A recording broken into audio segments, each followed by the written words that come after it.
You join us live for IndyCar. The green flag is out, lap 2. We were here at the start, but we had a little error as well, where we didn't have any audio. But you're live with us. McLaughlin has taken the lead with Felix Rosenquist on the pole, but it's all changing already. Already on to lap 3 here. It's changing so much as they swing round. McLaughlin leads, Rosenquist second, Power to third, Castroneves fourth. Let's regroup as side by side already. Castroneves is under pressure from Takuma Sato. Sato looks round the outside as well. The green flags are out here, and we can't wait to get going here at Texas Motor Speedway, Megan. It's all sorts of action here. Apologies, we missed the start. Well, we didn't miss the start because we were here, but you couldn't hear us go green. One day we'll get that right. But some brilliant action here side by side. McLaughlin leads from Rosenquist. Power there as well here for the Expel Texas 375 as McLaren. Better day here, hopefully, they're hoping, than what we had previously in Formula 1 just now. But look at this, Colton Herta coming up around the outside of Helio Castroneves now at turn 1 with a tremendous move. I have picked who I think is going to crash. Go on. O'Ward. You're picking O'Ward, really? Well, that's what I pointed to. I'm going to do a second one because I didn't really feel like it was that. Well, if you take it, you'll take it. I'll defer to you. We've just come off air, literally, from a fantastic from a fantastic Formula 1 race. We won't spoil it for you, Rossi. but it's a brilliant end as well. So Scott McLaughlin on the start took the lead away from Felix Rosenquist as well, and Rosenquist down to second. Will Power third. He's made his way up past Sato. He's dropped to fourth. Pretty much status quo at the front. They've already changed over positions ever so slightly. As we watch Romain Grosjean racing for the first time on an oval, just trying to hold off on the outside as O'Ward passes him on the straight. It's going to take a while, really, isn't it, for Grosjean to get his legs here?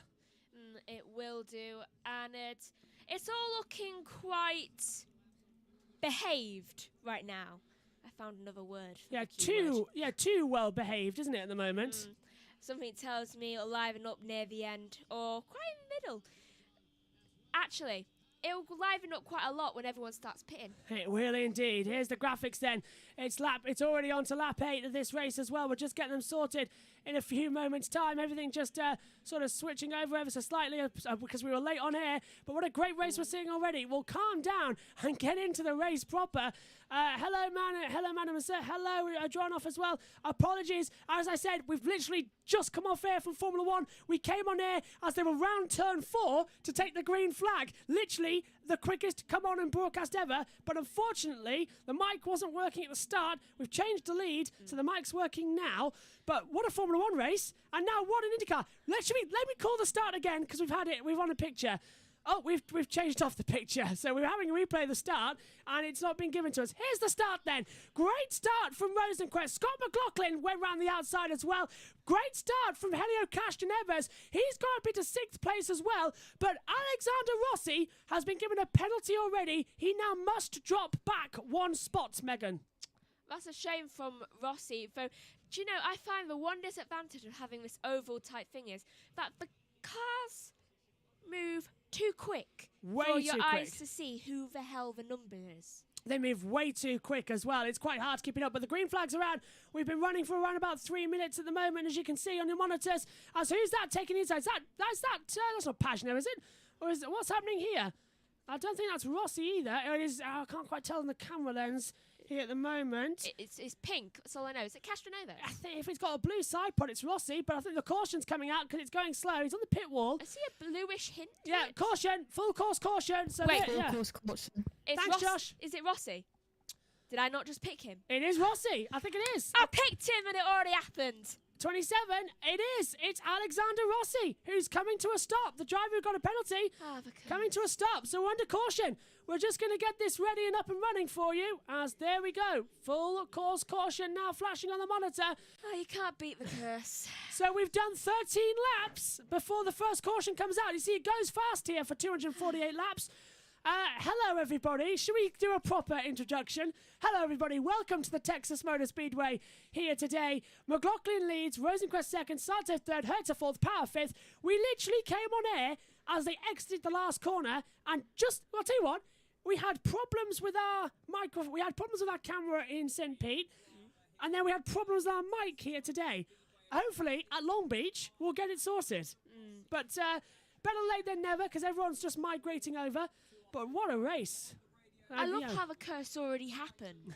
Yeah, I literally did it like a lap or two before. You get that. You just talk us through the field then while I set up the graphics. Also, I could have sworn I saw something pink debris on the ground just then. So, well, checking inside the thing. Oh, that must be uncomfortable. One of the mechanics is going inside the, what do you call it, cockpit of it? The cockpit and side pod area. Imagine having to move that and having a seatbelt at the same time. That must be so difficult. Really uncomfortable as well, as Tom Gamore's on the call there. If you want to fade up the mic, we can hear some radio soon, hopefully, depending on what's happening. We're just getting the lap counter together. So apologies, this might take just a second here. But what would you rather have, as I say, proper lap counters and graphics or working software? I think I'd rather take the working software personally, especially after having tech issues throughout the broadcast, as we see. Oh, if the engineer could get out of the way, please, so we could actually focus on what's wrong. Yeah, they're taking the side pod off, it seems, on the side, and then they're going to try and get it ready together.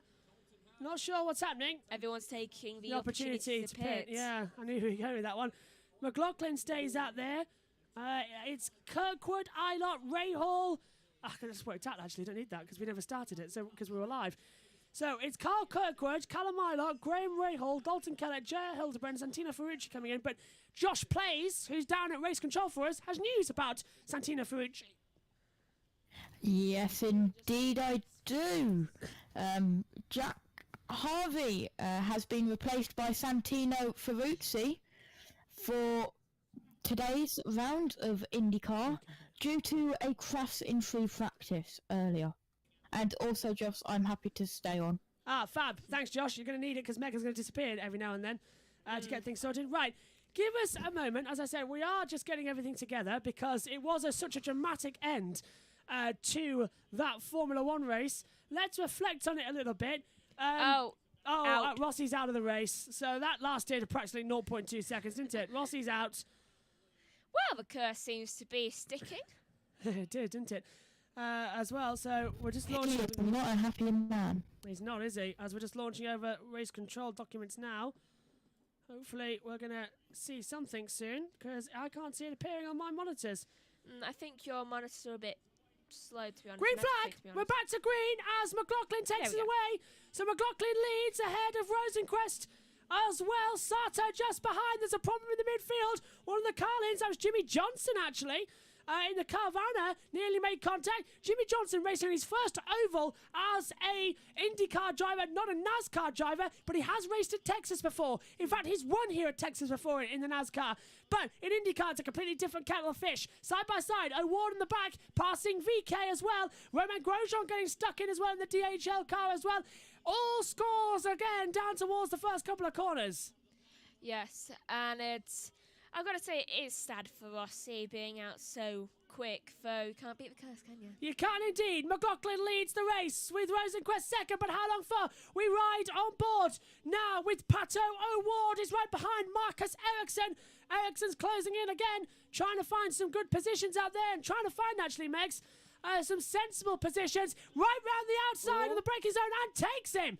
Now, on an oval, of course, that's going to disrupt the Hero massively. It will, and that was a beautiful overtake, to be honest. It was so smooth. Molto bene, you could say.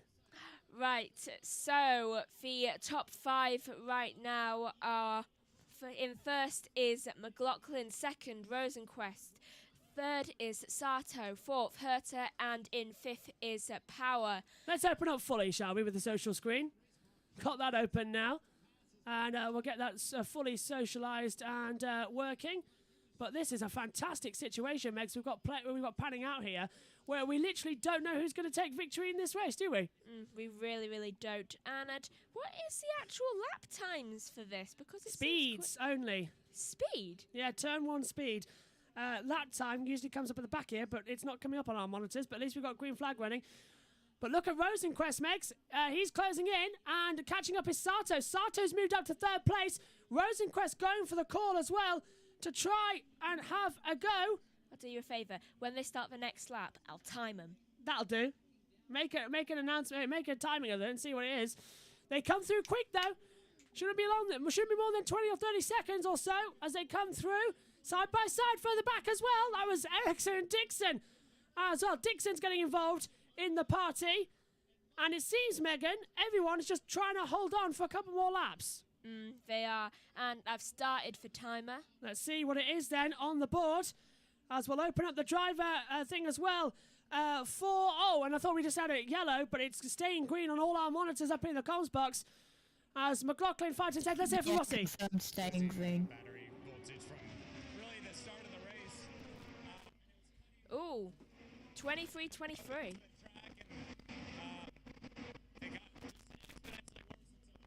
Just died. So There we go.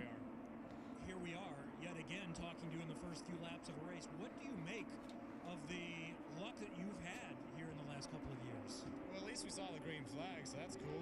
Gosh. I mean, it's at this point, like, what do you say?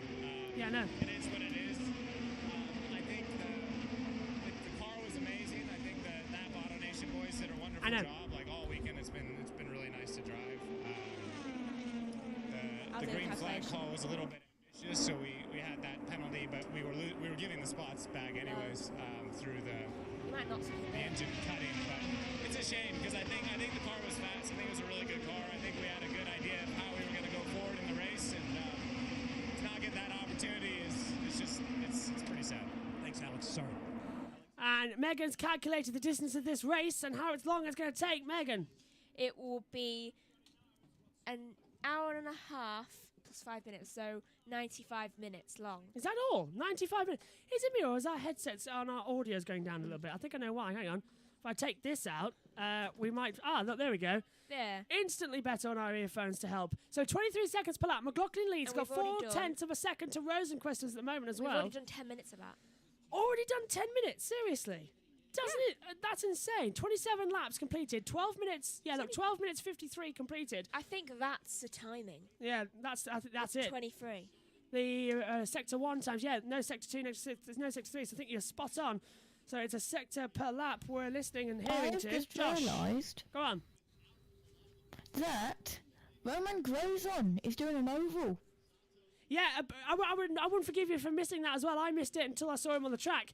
But yeah, Roman Grosjean doing an I oval. believe Jimmy Johnson is out there, and he didn't used to do ovals. Yeah, both doing ovals for the first time here today as well. In brand new debut cars. Debutant, is that the right word? As an oval, the first time they're going to race together. Yes. And it's that's the right going word. well. But look at McLaughlin, though. He's really up there already, getting himself 14 as well. The race winner from St. Petersburg, becoming the race winner here in Texas. He's a master of road courses. He's a master of everything else. Please let's not make me curse him this year. Yeah, you stay away, I think, from Scott McLaughlin after what you've done to racing drivers. I cursed him more than once. You cursed him I must be 4 Rossi's times. curse. I must be Rossi's curse this year. Yeah, you've cursed him an awful lot recently as well as they come through. I can't help it. Side by side. I'm very gifted at this one. Jimmy Johnson in the Carvana trying to go right around the outside of Christian Longard, and he's going to take the position ever so nicely. Jimmy Johnson makes a move on an oval. I think we found his calling. Oval racer. Oh, hang on a minute. Didn't he do that and become a 7-time NASCAR champion in the mix? I think that's how it went, wasn't it? Something along those lines. Probably. Oh. Yeah, and I heard it too. As they come through, it's on to lap 32 of 248. We've already had 1 caution in this race, and so far it looks like we're going to stay in that manner of having greens, cautions, greens, yellows all throughout as well. As we come through, let's turn up the scanner for the all channel as well, and we'll hear some drivers. Clear in the 3. Tyre in the 3, tyre in the 4, tyre in the 3. No retire hearing that as well as we come through. On new tires. He's on the 4-stop strategy. Looks like it's going to be that manner of all fresh hell, isn't it?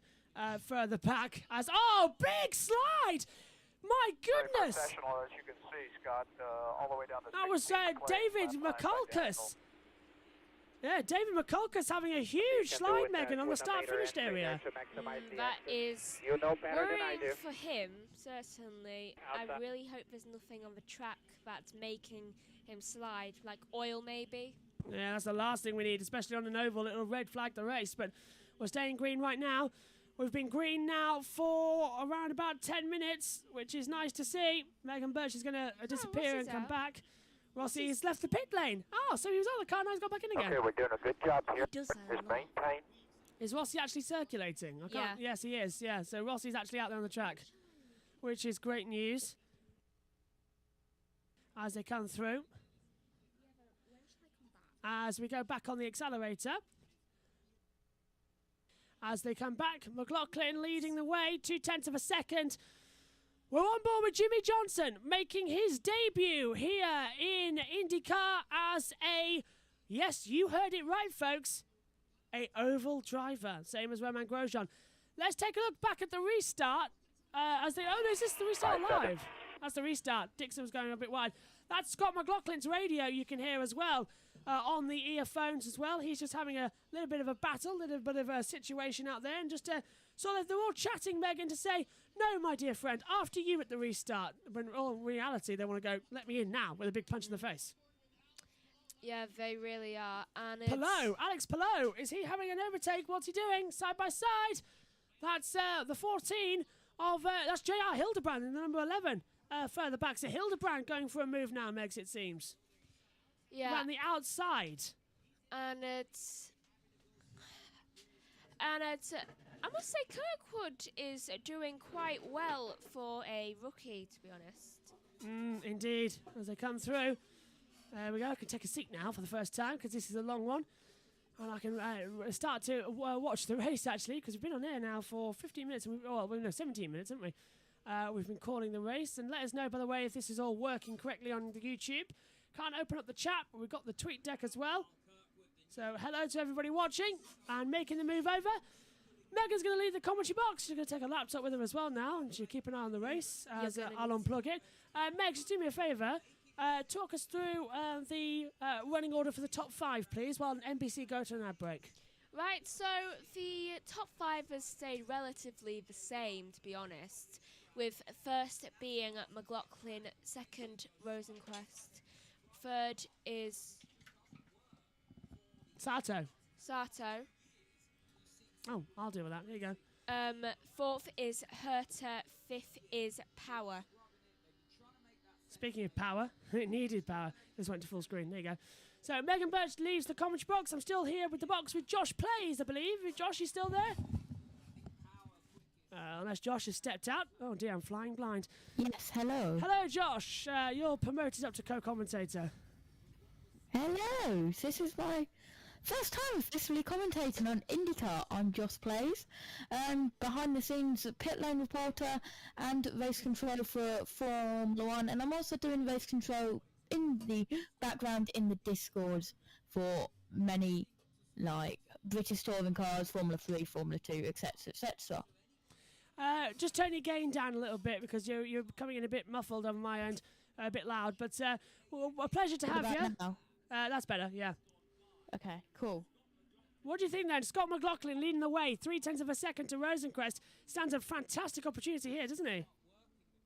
Indeed, I've got Pato Award, but I'm a bit worried now because Megan has said Award is going to crash, and Megan is really normally wrong. Gets things right. Yeah, she's very really wrong, isn't she?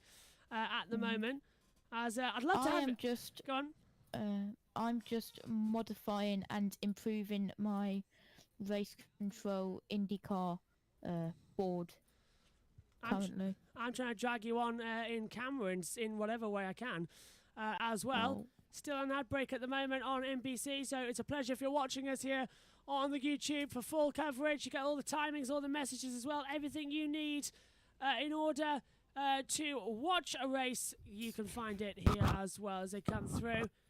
And we're just coming back on air, I believe, with NBC, so we'll stay with them shortly. But I'll tell you what, Josh, as well, there's a lot of pressure out there to get this one right, isn't there, for an oval race? Is that? There we go. Yeah, NBC's a bit quiet, actually, on this side, but there's a lot of pressure, isn't there, to get this right for an oval race. You make one mistake, you're in the wall, and you're in the wall hard. Indeed, there is. I was watching the NASCAR Truck and Xfinity Series yesterday, and I will be watching the NASCAR Cup Series. I believe it's a 500-mile race tonight. It is 500 miles of pure racing. I hope you're ready for it, because I'm certainly not.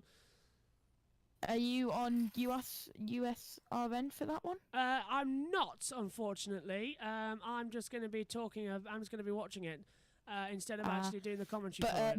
My TV, where it is, it works for my commentary setup, and it works so I can lay on the bed and watch it. I actually fell asleep watching the Xfinity series, as apparently it went to double overtime, but I don't remember that. Oh, I didn't know that either. I've got you open now as well. I'm sorry it's so small, but it's the only thing I can fit you on the screen. Hello, people. Hello. I'm sorry it's so small, but we've just got Graham Rahal right now. He's side by side, further back as well. Rahal going for an overtake. Don't think he's going to get through, though. I've got some radio. A little understeer in the center. A little understeer in the picture. We're going to make a pressure adjustment here. Do we need help there? Blair Julie. Yeah, so they're all going for it now in the background as they come through. Scott McLaughlin is up there. Yeah, sorry I can't make it any bigger, Josh, but the graphics wasn't designed for 2. I haven't made those yet. Yeah. So I've just put you in the corner.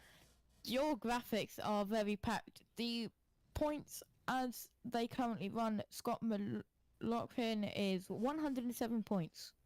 107 points as things stand as well. That's insane. The second person, Will Power, with 66. An oval race, of course, for the first time with you joining us live. An oval race is massively different compared to a normal road race because it's always going to be some action. There's always going to be some overtaking. So you point out the important bits and just let it flow as it goes. Graham Rahal improves to 19th from 20th, so he's got ahead of Jimmy Johnson. And Johnson's going to be passed now as well by Christian Lundgaard, who sends it round the outside at the first part of the track as well. So it's all those different mixes that you've got to get used to. As we'll just turn that mic up as well. I'm sorry, I hope you can hear me, Josh, as well, because one of different. As you know, the start of this race, the main bus mixer lead didn't connect to the streaming software, so I had to connect another lead quickly. It'll go back to normal, but OBS is so buggy at the moment. I can hear you. So oh, good. We're That's good. That's all that matters. McLaughlin has got a 2.5 second lead over Rosenfeld. Hopefully the McLarens can have a better time than they did in Formula 1. Hard time being a McLaren fan. There's a car in the wall. Oh, I think not in the wall, but car heading towards the wall. Very close to the wall. I can't. It's Christian Lundgaard. It's Christian Lundgaard. No, I do need not. to get a IndyCar spotters guide. It's on the website, IndyCar.com. It's not Christian Lundgaard. Lee Diffie got it wrong. It was Graham Rahal. He went right round the outside and almost collected one of the Penske's and then nearly went into the wall exit turn 4. So that's what nearly caused a yellow. Rahal's lost a lot of time now. Venus VK is coming into the pit lane for the first time today. So VK pits after 53 laps. We've got 194 to go, effectively. And VK hits the pit lane for the first time. We'll go down to our pit reporters. Puts them on a four-stopper. Well, I think hello, yes.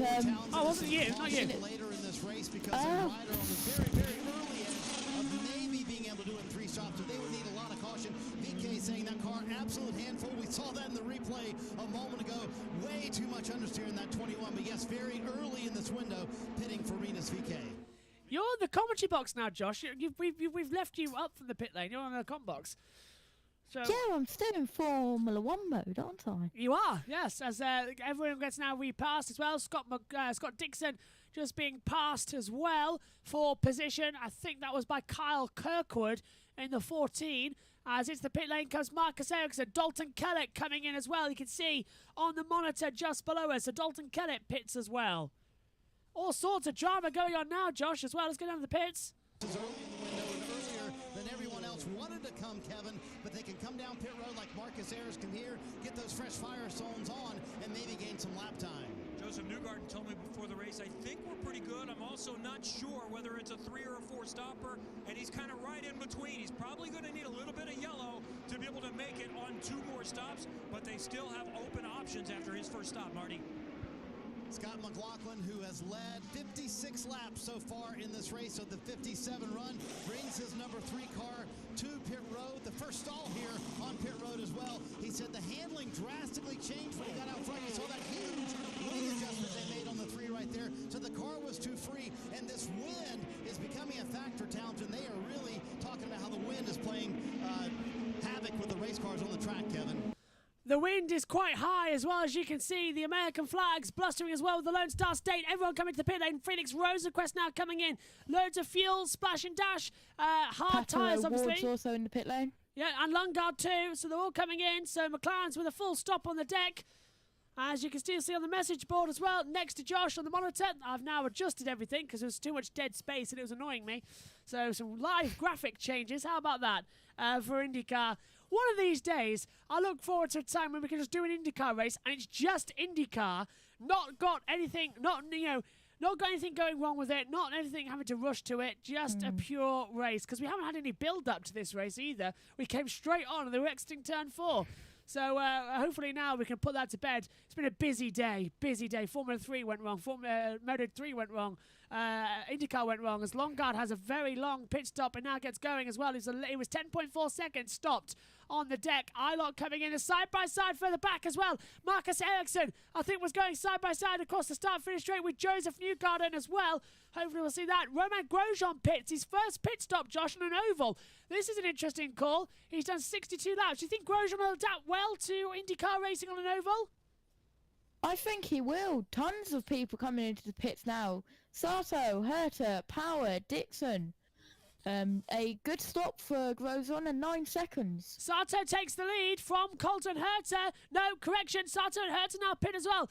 Cash Neves takes the lead. This is the thing. As Megan said earlier, it's a 23-second lap, so the out laps combined as well. But at the time you're in the pit lane, you lose 2 laps. So the pit stop windows change dramatically over here as well. So it's always an exacting time. We're going to stop in the pit lane as well.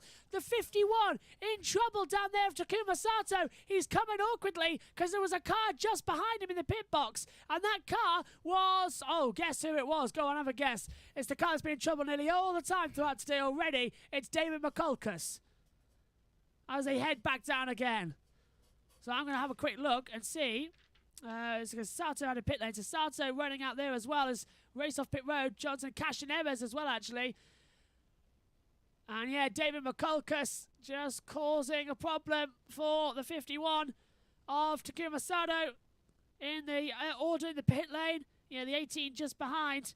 And that is David McCulkus, the rookie, and his first race on an oval. Kyle Kirkwood leads the race, a rookie with a lap lead underneath his belt then. That's nice to see as they head onto the back straightaway. Lap 65 already of 248, the top 5. Already? Yeah, goes by quick. Kirkwood, J.R. Hildebrand, Ferrucci, no, not Ferrucci, Ed Carpenter and Ray Hall. Yeah, it's not Ferrucci, is it? It's Jack Harvey. But all the graphics are still saying Santina Ferrucci. Because it was such a late call, I think you reported earlier on, Josh, during the F1 race. Indeed, right, okay. I don't have the official one, I have a custom. That'll do. That'll do. Oh, side by side, just quickly, sorry to cut across you there as well, because there's all sorts of dramas. Cars coming out of the pit lane. Jimmy Johnson just getting past now as well, as he's on the primaries. For those of you who've joined us from Formula 1, do join us for the Grand Prix review. It's on straight after this IndyCar race, where we will show you what happened before we went off air. So we'll show you the driver interviews and the podiums as well from that amazing season opener for Formula 1 in Bahrain. We'll show you it all in the Grand Prix review. And I think even, I don't know if you're sticking around, Josh, for that, for the review. But don't worry, if not, Megan's here. Be sticking around. If you want me to come on, I can come on. You can come on if you like. We need someone to talk to about it. Kyle Kirkwood hits the pit lane for the first time. Putting in another stint here, aren't we? Just like testing. Hopefully next weekend's a little bit quieter with just Formula 1 and F2 at Saudi Arabia. To be honest, I do like these mega stints. I do. They're quite fun. Different series coming as well. into pit lane. Kirkwood's into the pit lane. Yeah, Kyle Kirkwood, the 14, coming in as well. I did 5 out of 8 hours in day 2 testing. Now that's nearly 2 hours no, 1 hour and 40 minutes on the Formula One. So this will be 1 hour or 2 hours. It'll be about 93 minutes. Megan calculated it to be without caution. As Ericsson, but of course, cautions are guaranteed, and we've already had a caution. Ericsson is lapping traffic now as well. This is the problem. The field's still not in order completely from what we've seen. As McLaughlin hits the front, that's true. As Hildebrand comes in, so it's McLaughlin from Newgarden, O'Ward, and I think Carl Kirkwood is not fourth because it should be O'Ward. Now Newgarden second, it's Hildebrand pits. It's all changing over. Colton Herta there going for a move around the outside of Marcus Ericsson and nearly getting chopped off into turn one. That was close. Herta showed Ericsson the wheel, and Ericsson said, "Okay, I'll put you in the wall if you're going to be like that." Wow. Very dramatic stuff. Indeed, that was very dramatic. I was just about to say something about the timing tower. As the timing tower disappears. Welcome back. If you're watching in America and you're syncing up your coverage with us here on NBC as well, you're watching the NTT Data IndyCar Series. Loads of stars here as well, watching on. Some wrestlers, it seems, as well. And, of course, some legends in Mario Andretti, as this is a move around the outside. The 33 of Ed Carpenter being passed by one of the McLarens out there on the circuit. And if I can find my graphics on the timing tower, because we've lost a car, apparently. I don't know where that came from. I believe that was... Let me look. There's McLaughlin, though. Race winner in St. Petersburg. Race leader here in Texas. As the McLarens are going side by side now as well. Pato O'Ward leading Felix Rosenquist. It was Rosenquist who got through for P7. For P4. So Herta dropped down to 5th. The two McLarens are now battling. So in IndyCar, the McLarens are at the front. In Formula One, they're at the back after a miserable day. What a difference a continent makes, eh? Oh, a couple of them, for that matter. Rosenquist. Indeed. Oh, Herta trying to go around the outside, getting through lapped traffic as well. That's on the 33 of Ed Carpenter. Just being lapped. So the entire field now just getting calm out there. Just being calm, I should say. Hopefully, we can get to lap 100 without any cautions. Any more? As you said, we had one. Yeah. And hopefully more. I'm so used to having like long races with stages. Yeah. Because I've been watching a lot of NASCAR lately. Me too. I'll be watching later. There is no stages in this. It is from start to finish. 248 laps, 375 miles. And the first one to the checkered flag gets the pot. As they come through, Colton Herta desperately trying to be that driver to the front of the field. He's 15 seconds off of McLaughlin, so he's half the track away. 25-second lap, 15-second gap, you do the math. And they're desperately trying to hold together. This is turning into an unbelievable couple of corners, isn't it? As we ride with Herta. Indeed it is. Colton Herta was going 220 miles per hour around that corner. Flat out, isn't he? And they could probably go faster. They were doing 222s in qualifying on the app averages as well. In the qualifying speed run they did yesterday, which, as I said, put Felix Rosenquist to pole position from Scott McLaughlin. Sato started there, and this is a replay between Herta and Ericsson a couple of laps ago, and you just saw how close Ericsson put Herta towards the wall. Super close on that back straightaway. Yeah, I'm just watching the replay again. Colton Herta goes on the outside, and Ericsson squeezes him and gets quite close to the wall. So close to the wall. Too close for my comfort as well. It's a bit on the nose, that one, as they come through. Yeah, well, I was watching in the pre-show, keeping an eye on if they were rolling, and they were showing a replay of a car crashing a year ago, or a couple of years ago. I think it was Newgarden or someone. And it was such a hard hit, and the whole side of the car was destroyed. So if you crash at an oval, it is a big one. We're being told that the reason Red Bull was so bad in Formula One is that both cars had problems with fuel getting to the engine, and Verstappen had a power steering issue caused by the front jack. They will have to try and sort that before Saudi, next week in Saudi Arabia. They need to fight back now. Ferrari lead the championships. Unbelievable with that one. Oh, and would you look at that? Lewis and George is trending on Twitter, and even Gunther Steiner is trending on Twitter. What's he done? We've come to watch IndyCar.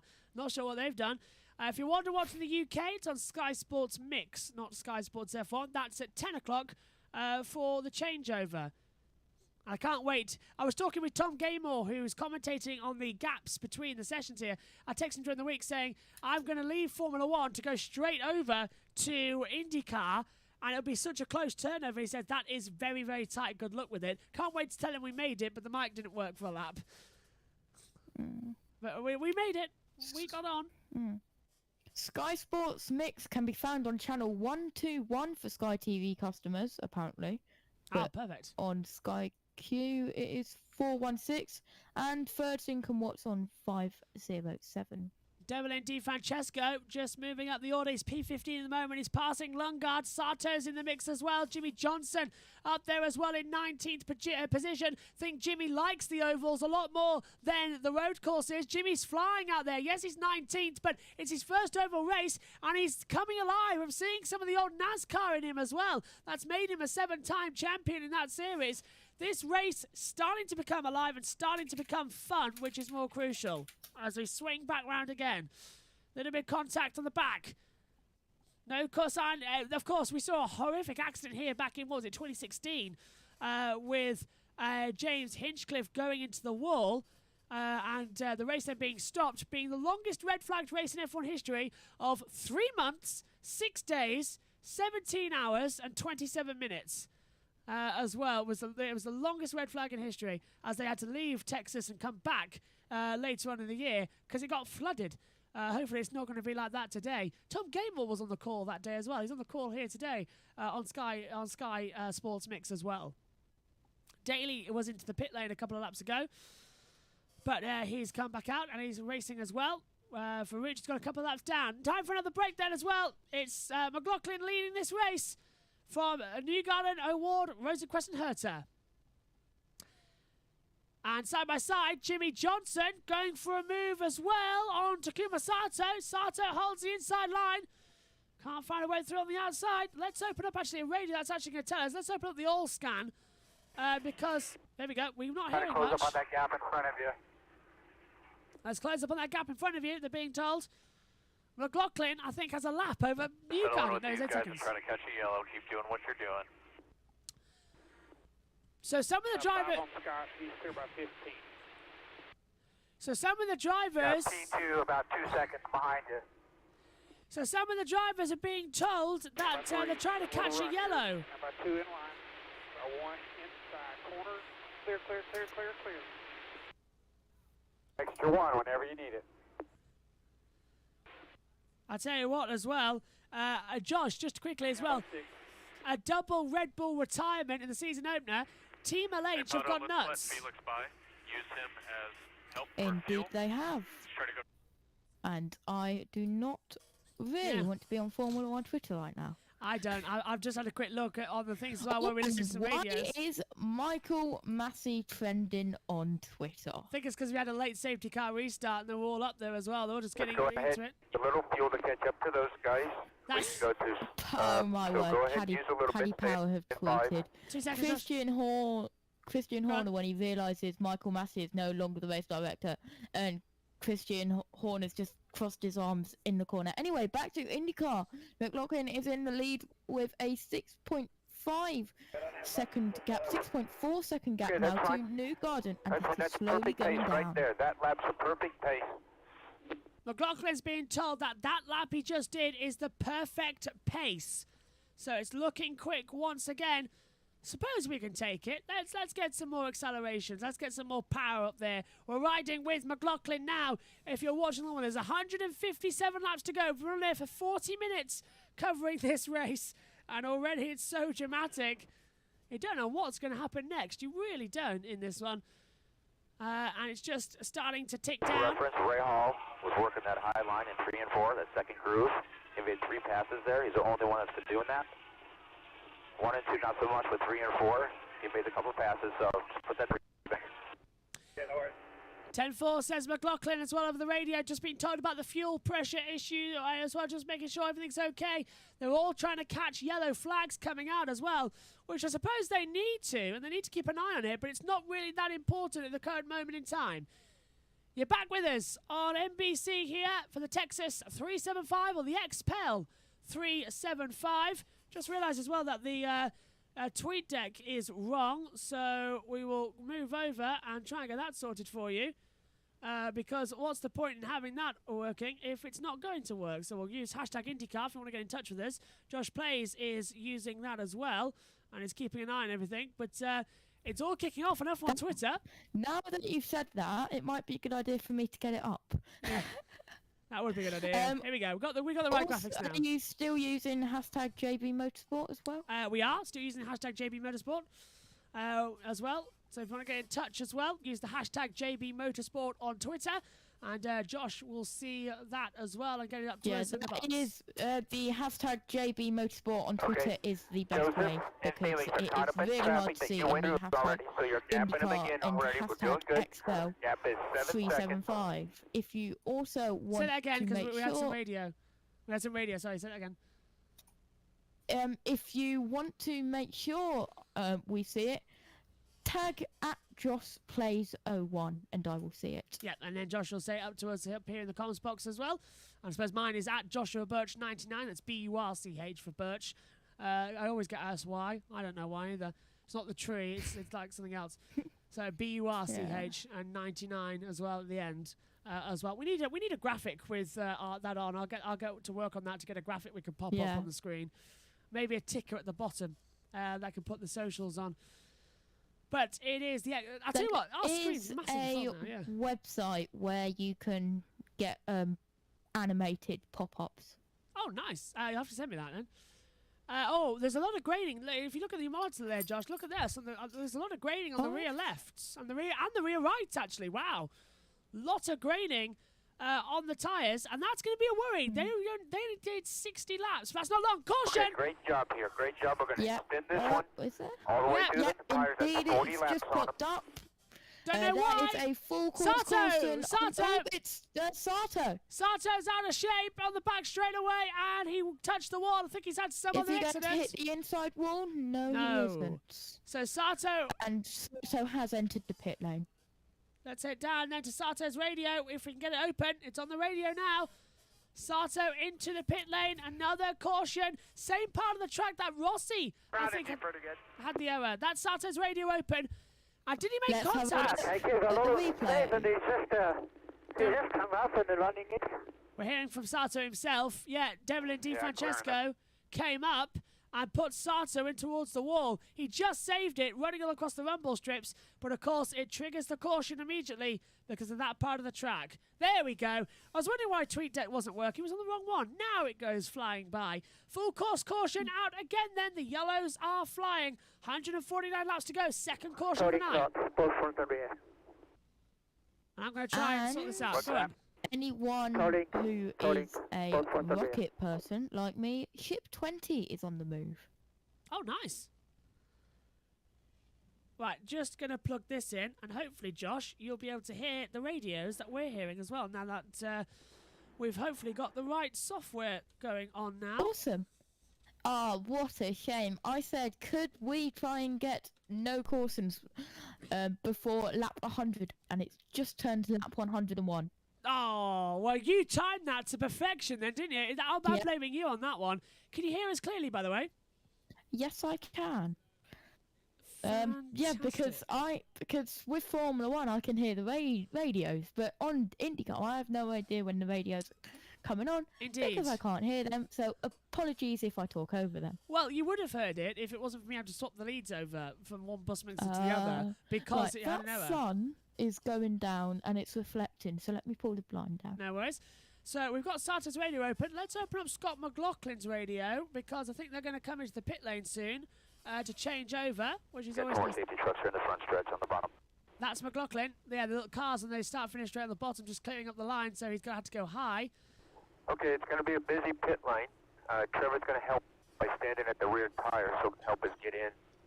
Remember, we can just go straight out.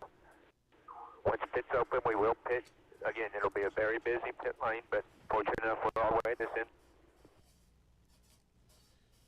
So Sato in the pits then, just having some over. In fact, let's have a listen for a second to the all scanner and listen to what the spotters are saying while we're under the caution.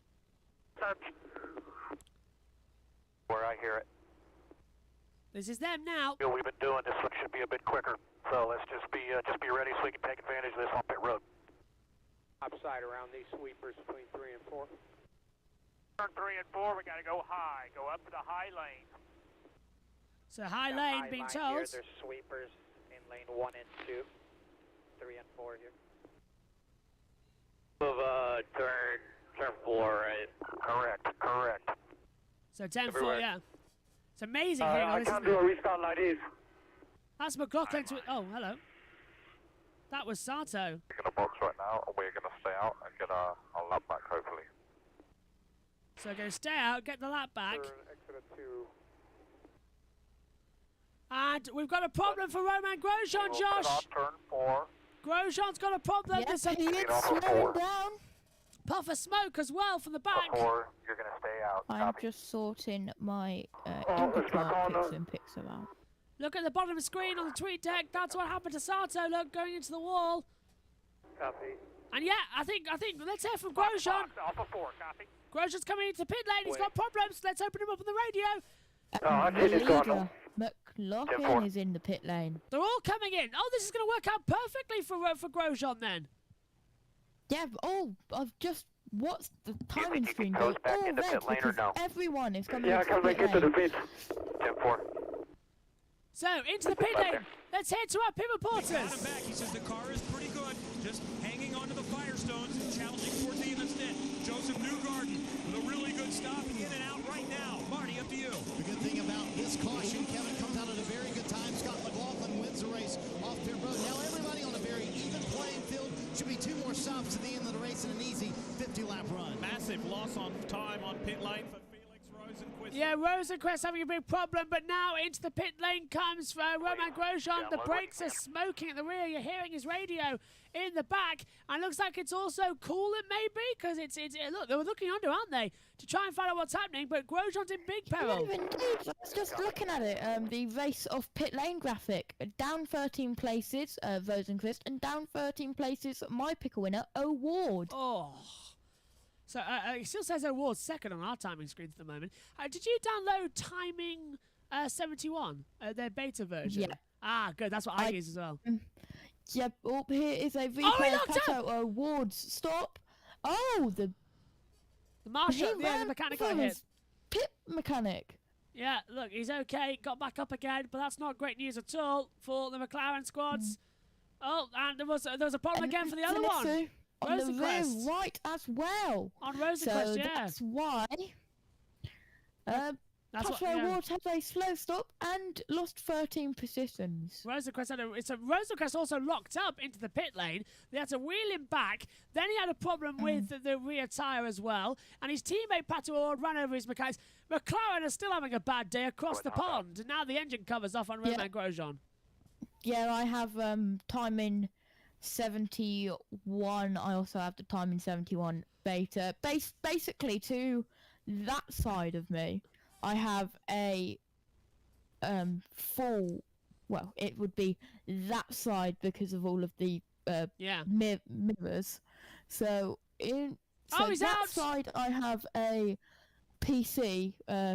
It's my old Nana's PC, which she never uses anymore. So she gave it to me, and it's become like my commentary PC. Oh, nice.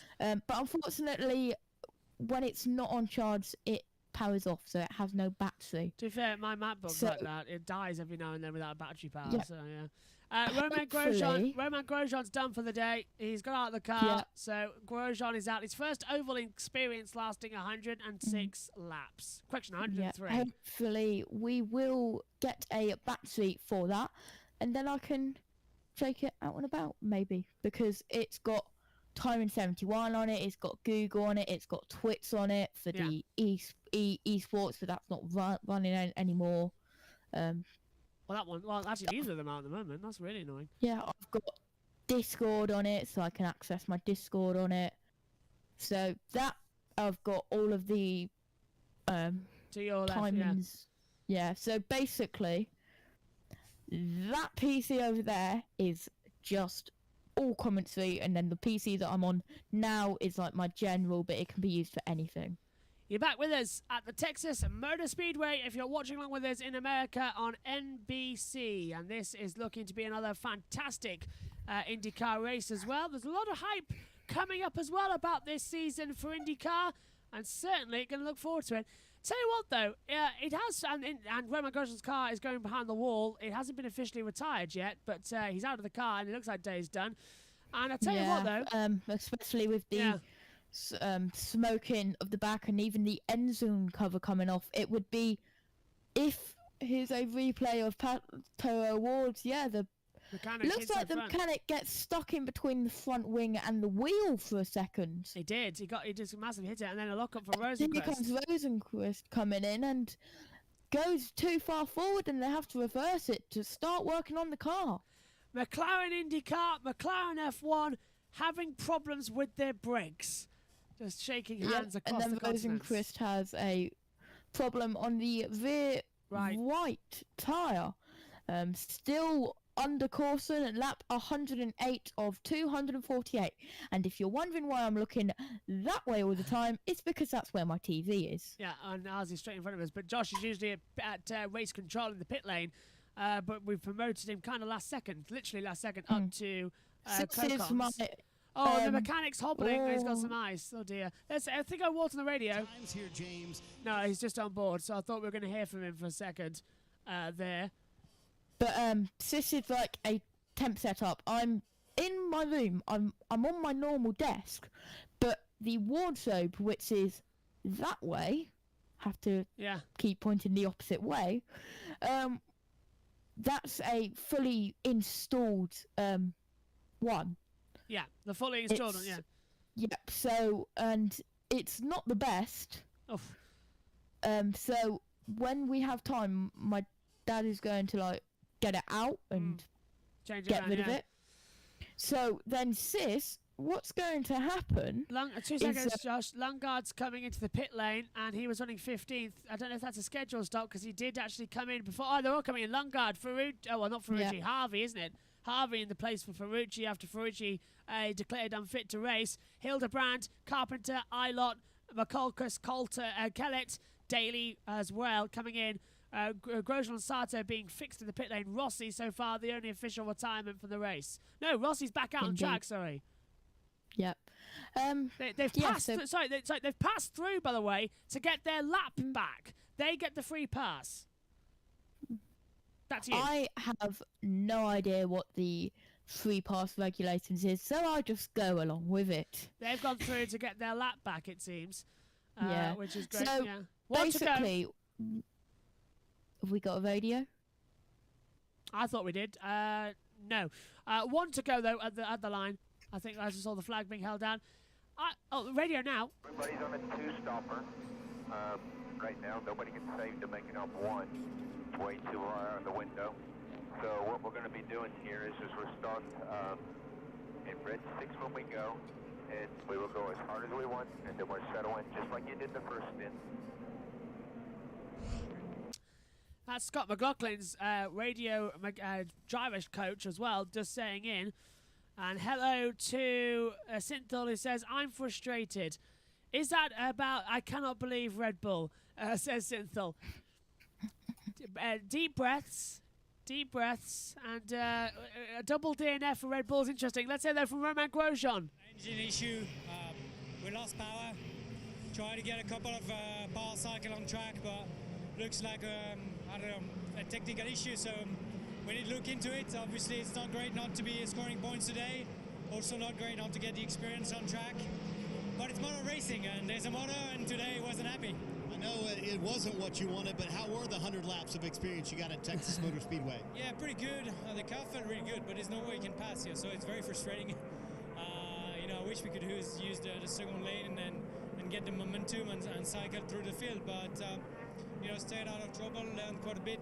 There's still things I need to do better on ovals, definitively, but getting there. Some Good lessons learned for Roman today, and that is now 2 Andretti Autosport cars out of the race already. Yeah, indeed, and it's not going well, is it? Rossi is apparently out of the race, so I don't know why he's been saying he's been running. He's only run 11 laps, so Rossi is out of the race.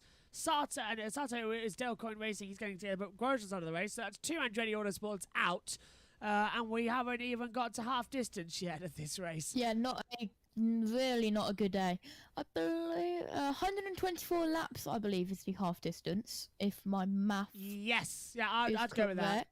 I'd go with that. I'd be half distance as well. Yeah, because 248 Right. won. Anyway, we're coming back to the restart. I'll stand up for No this. more maths. Green flag in the air then. 2 by 2, not for this restart. Single file. Scott McLaughlin will accelerate out the last corner, and we are back to green flag running. But immediately, look at this, Will Power looking round the outside to try and get a jump on Newgarden down towards turn 1. It hasn't worked out. Few other people side by sides further back, but there's already Herta trying to get through on VK. VK's got the inside line. Ericsson's going for a move on Dixon, and look at that, Herta can't get past. VK stays ahead, and another. Whoa, hello. There's 2 side by side. Contact in the wall. Big one. Don't go flipping. That is big. It's Carl Kirkwood. Of course, another Corson. Carl Kirkwood backwards into the wall at turn 4. Thank God it didn't flip. I was really worried it was. And they're full of course caution out again. And great to see straight away Carl Kirkwood out of the car. Oh, it is on fire. Get that extinguisher on it. It's hit the fuel tank. The oil pipe. Yeah, jump out of that one. But the incredible AMR safety team are there within seconds. So, and yellows the breed driver yellows. is out of the car, which is good. I believe he's a rookie. Let's have a look at the replay. Is there contact? No, he just loses it. And he was racing with Devlin Di Francesco, the guy who just caused the other caution by hitting Sato into the wall. Yeah. He even caught air on the front wheels. They lifted when he hit. And another look. Boom! The car lifted, but the rear wheels stayed on the ground. That's why I said, please don't flip. I thought it was going to go over backwards. That's what happened to Hinchcliffe. Lost it on his own. He was in a crosswind between 2 cars at turn 4, coming into the trial section, and it just lost it. No contact, simple mistake, not his fault. It's the aero packaging of the car, and that nearly flipped over. That was a biggie. Yeah. Isinthal says, Ferrari dominance incoming and Red Bull 2018 flashbacks this year with reliability issues, half of the races, oop. And, yeah, I tell you what, Ferrari dominating, what a way to start the year for F1. But in IndyCar, this is round 2, the champ leader, Scott McLaughlin, is leading the race as well, just like he did last time around. As and here comes the tow truck to tow it away. There is no smoke anymore, so the fire must have been put out very, very quickly. I tell you what, though. There we go. There's another replay. Oh, that must have been scary. Was that Jimmy Johnson? Looks like. Yeah. So what are we looking at from Johnson? He just got swamped at the restart. What are we looking at? The car going off in front of it. Okay. There was a replay of that before. So NBC go to another break. We're here again. Once again, filling. Pits are open, we're being told, which is great to know. This is all I've got for my IndyCar. I've got the basic white flag, checkered flag, green, yellow, red. It's very basic. Works though. But it does the job. Absolutely. Well, I don't have to press any. Do you know? This is just like. Then when you go to Formula 1, it's full of it. Well, MotoGP and Formula 1, I have to press buttons. Formula E, British touring cars, and here with IndyCar, I don't have to press any buttons. It's all automated. Because you can see the yellow's already on because it comes from the timing screens. Yeah. So I love it. But the race control is all manual, but it is automated. All I have to do is press a button. The only time where I have to sit and type things is when penalties. I've got fill-ins, so it's like when there's a noted, so it comes up with cars turn blank incident involving cars blank and blank. Yeah. Noted blank. So all I have to fill in is the blanks, and then we're good to go. It is such a good time saver, and it is surprisingly just a little box, and it works amazingly. I love but those. It is Yeah. Elgato, so Elgato is good. You're back with us on NBC. We are under a full course caution for those of you watching along in America. I know there's a lot of you, and a lot of you listening in as well. As look at that little guy just watching along with the cool as a cucumber look, and other people enjoying the Texas sun out here at the moment. As we've got 130 laps to go. We've been here an hour now, exactly an hour since the race started, exactly an hour since we've been on air, and exactly an hour since the F1 race ended in that dramatic fashion. Has anyone calmed down yet? Shall we go over to the YouTube chat? I can't. Go on, you do it, because I actually can't. Okay, Simful is saying, poor guy, where's VK? VK is 6th currently. And Simful's talking about Formula 1. K-Mag 5th though, amazing. And so Guan Yu getting first point of his career in his first race in Formula 1. What, did Meanwhile, did the Guan Yu car get is points? being... Did Guan Yu get points because Perez dropped out? Did I miss that? I missed that. Sorry. Well, that's because we want such a quick off. The car is being lifted up onto the tow truck, so maybe 1 or 2 more laps until we go green, and then Simful's like, sorry, we just had the race, I can't stop talking about F1. Don't worry, in the not this course and the last course we had, I couldn't stop talking about Formula 1. Don't think anybody can. That was such a fantastic race. We have got a couple of sweepers out on track though, to clear the incident. Gunter Steiner was trending because he's been praising Kevin Magnussen for getting those points. Yeah. Magnussen getting points, returning to Formula 1 is fantastic. Yeah. Oh, and Simful missed it too because he walked out after Perez was out. It was a very dramatic end to that race as well. Are you a Red Bull fan, Simful, then? He's Dutch, isn't he? So he's a massive Red Bull fan. Yeah, he's a Verstappen true. fan. Although he's quite neutral. Yeah. Well, I mean, in the main commentary team for Formula 1, me and you are the only ones who's neutral. In Formula 2 and Formula 3, we're like all neutral. Formula E neutral, touring cars neutral, MotoGP. Yeah. Oh, I quite like Dovey. Touring cars, I am a bit Plato, but I'm also a bit Sutton, so I am quite split between the two. I'm a fan of Flash, and of course all of the other drivers, but I am just a neutral fan. So yeah. Yeah, I'm a fan of Flash Gordon. Of course, Gordon Shedden, he's out there as well. Yeah. So I'm hoping to get to both of the Thruxton meetings. Going forward, because hopefully. Thruxton is literally half an hour that way. No, that way. Let's take a look quickly at a flashback. This is from January 14th, 2022, the Chili Bowl finals with cars barrel rolling into the wall as well. And that's one of the fantastic ones. And guess who that was? Oh, yeah, it's Kyle Kirkwood, who has already had an experience flipping over several times. Thank God he didn't go into the wall, but survived that. And here we go on board now. I can't see who we're on board with actually because we're not on the right tracker. Here we go. That is number 45. Jack Harvey. It looks like. Yeah, it's Jack Harvey who comes through as well. And I don't think Ferrucci. Yeah, Ferrucci's name is still going to Jack Harvey. I don't know why. On the board, we've had no radio, and that's because it's from Grosjean. So let's go over to Scott McLaughlin and hope we might hear some team radio. Oh, Simple. What's he saying? Simple saying, hopefully, here's a replay of the 103rd Indianapolis Grand Prix of a big crash. Yeah, that was Ferrucci getting caught up in it as well with an accident in front of him, and that's what caused the red flag in the 103rd running as well. And everybody was everywhere in that one. It was only like with 15 to go or so, and the red flag came out. And, I don't have commentary of the TV, so I am blank on that one. Oh, no worries. Car's being towed away into... It's in the pit road, and it's going behind the wall, so hopefully in the next lap we will go green again, depending on if any AMR safety sweepers or safety trucks are picking up any debris, seeing if there's any oil leaks, sweeping the track, etc, etc. Sinthel says, I mean, we all know Leclerc won't finish the Monaco Grand Prix. 124 of 248. Guess what? We're halfway there. Oh. Oh.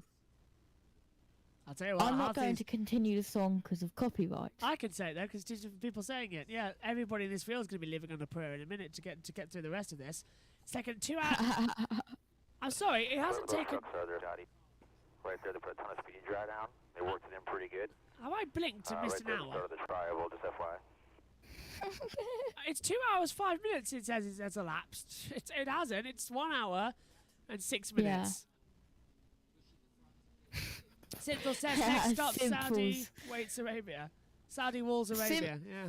Simple, you are becoming more like Beth every single day. Yeah, there is still sweepers and air dryers of the safety team out on track, so maybe a couple more laps. I didn't see Beth in the chat. Maybe it was too late for her.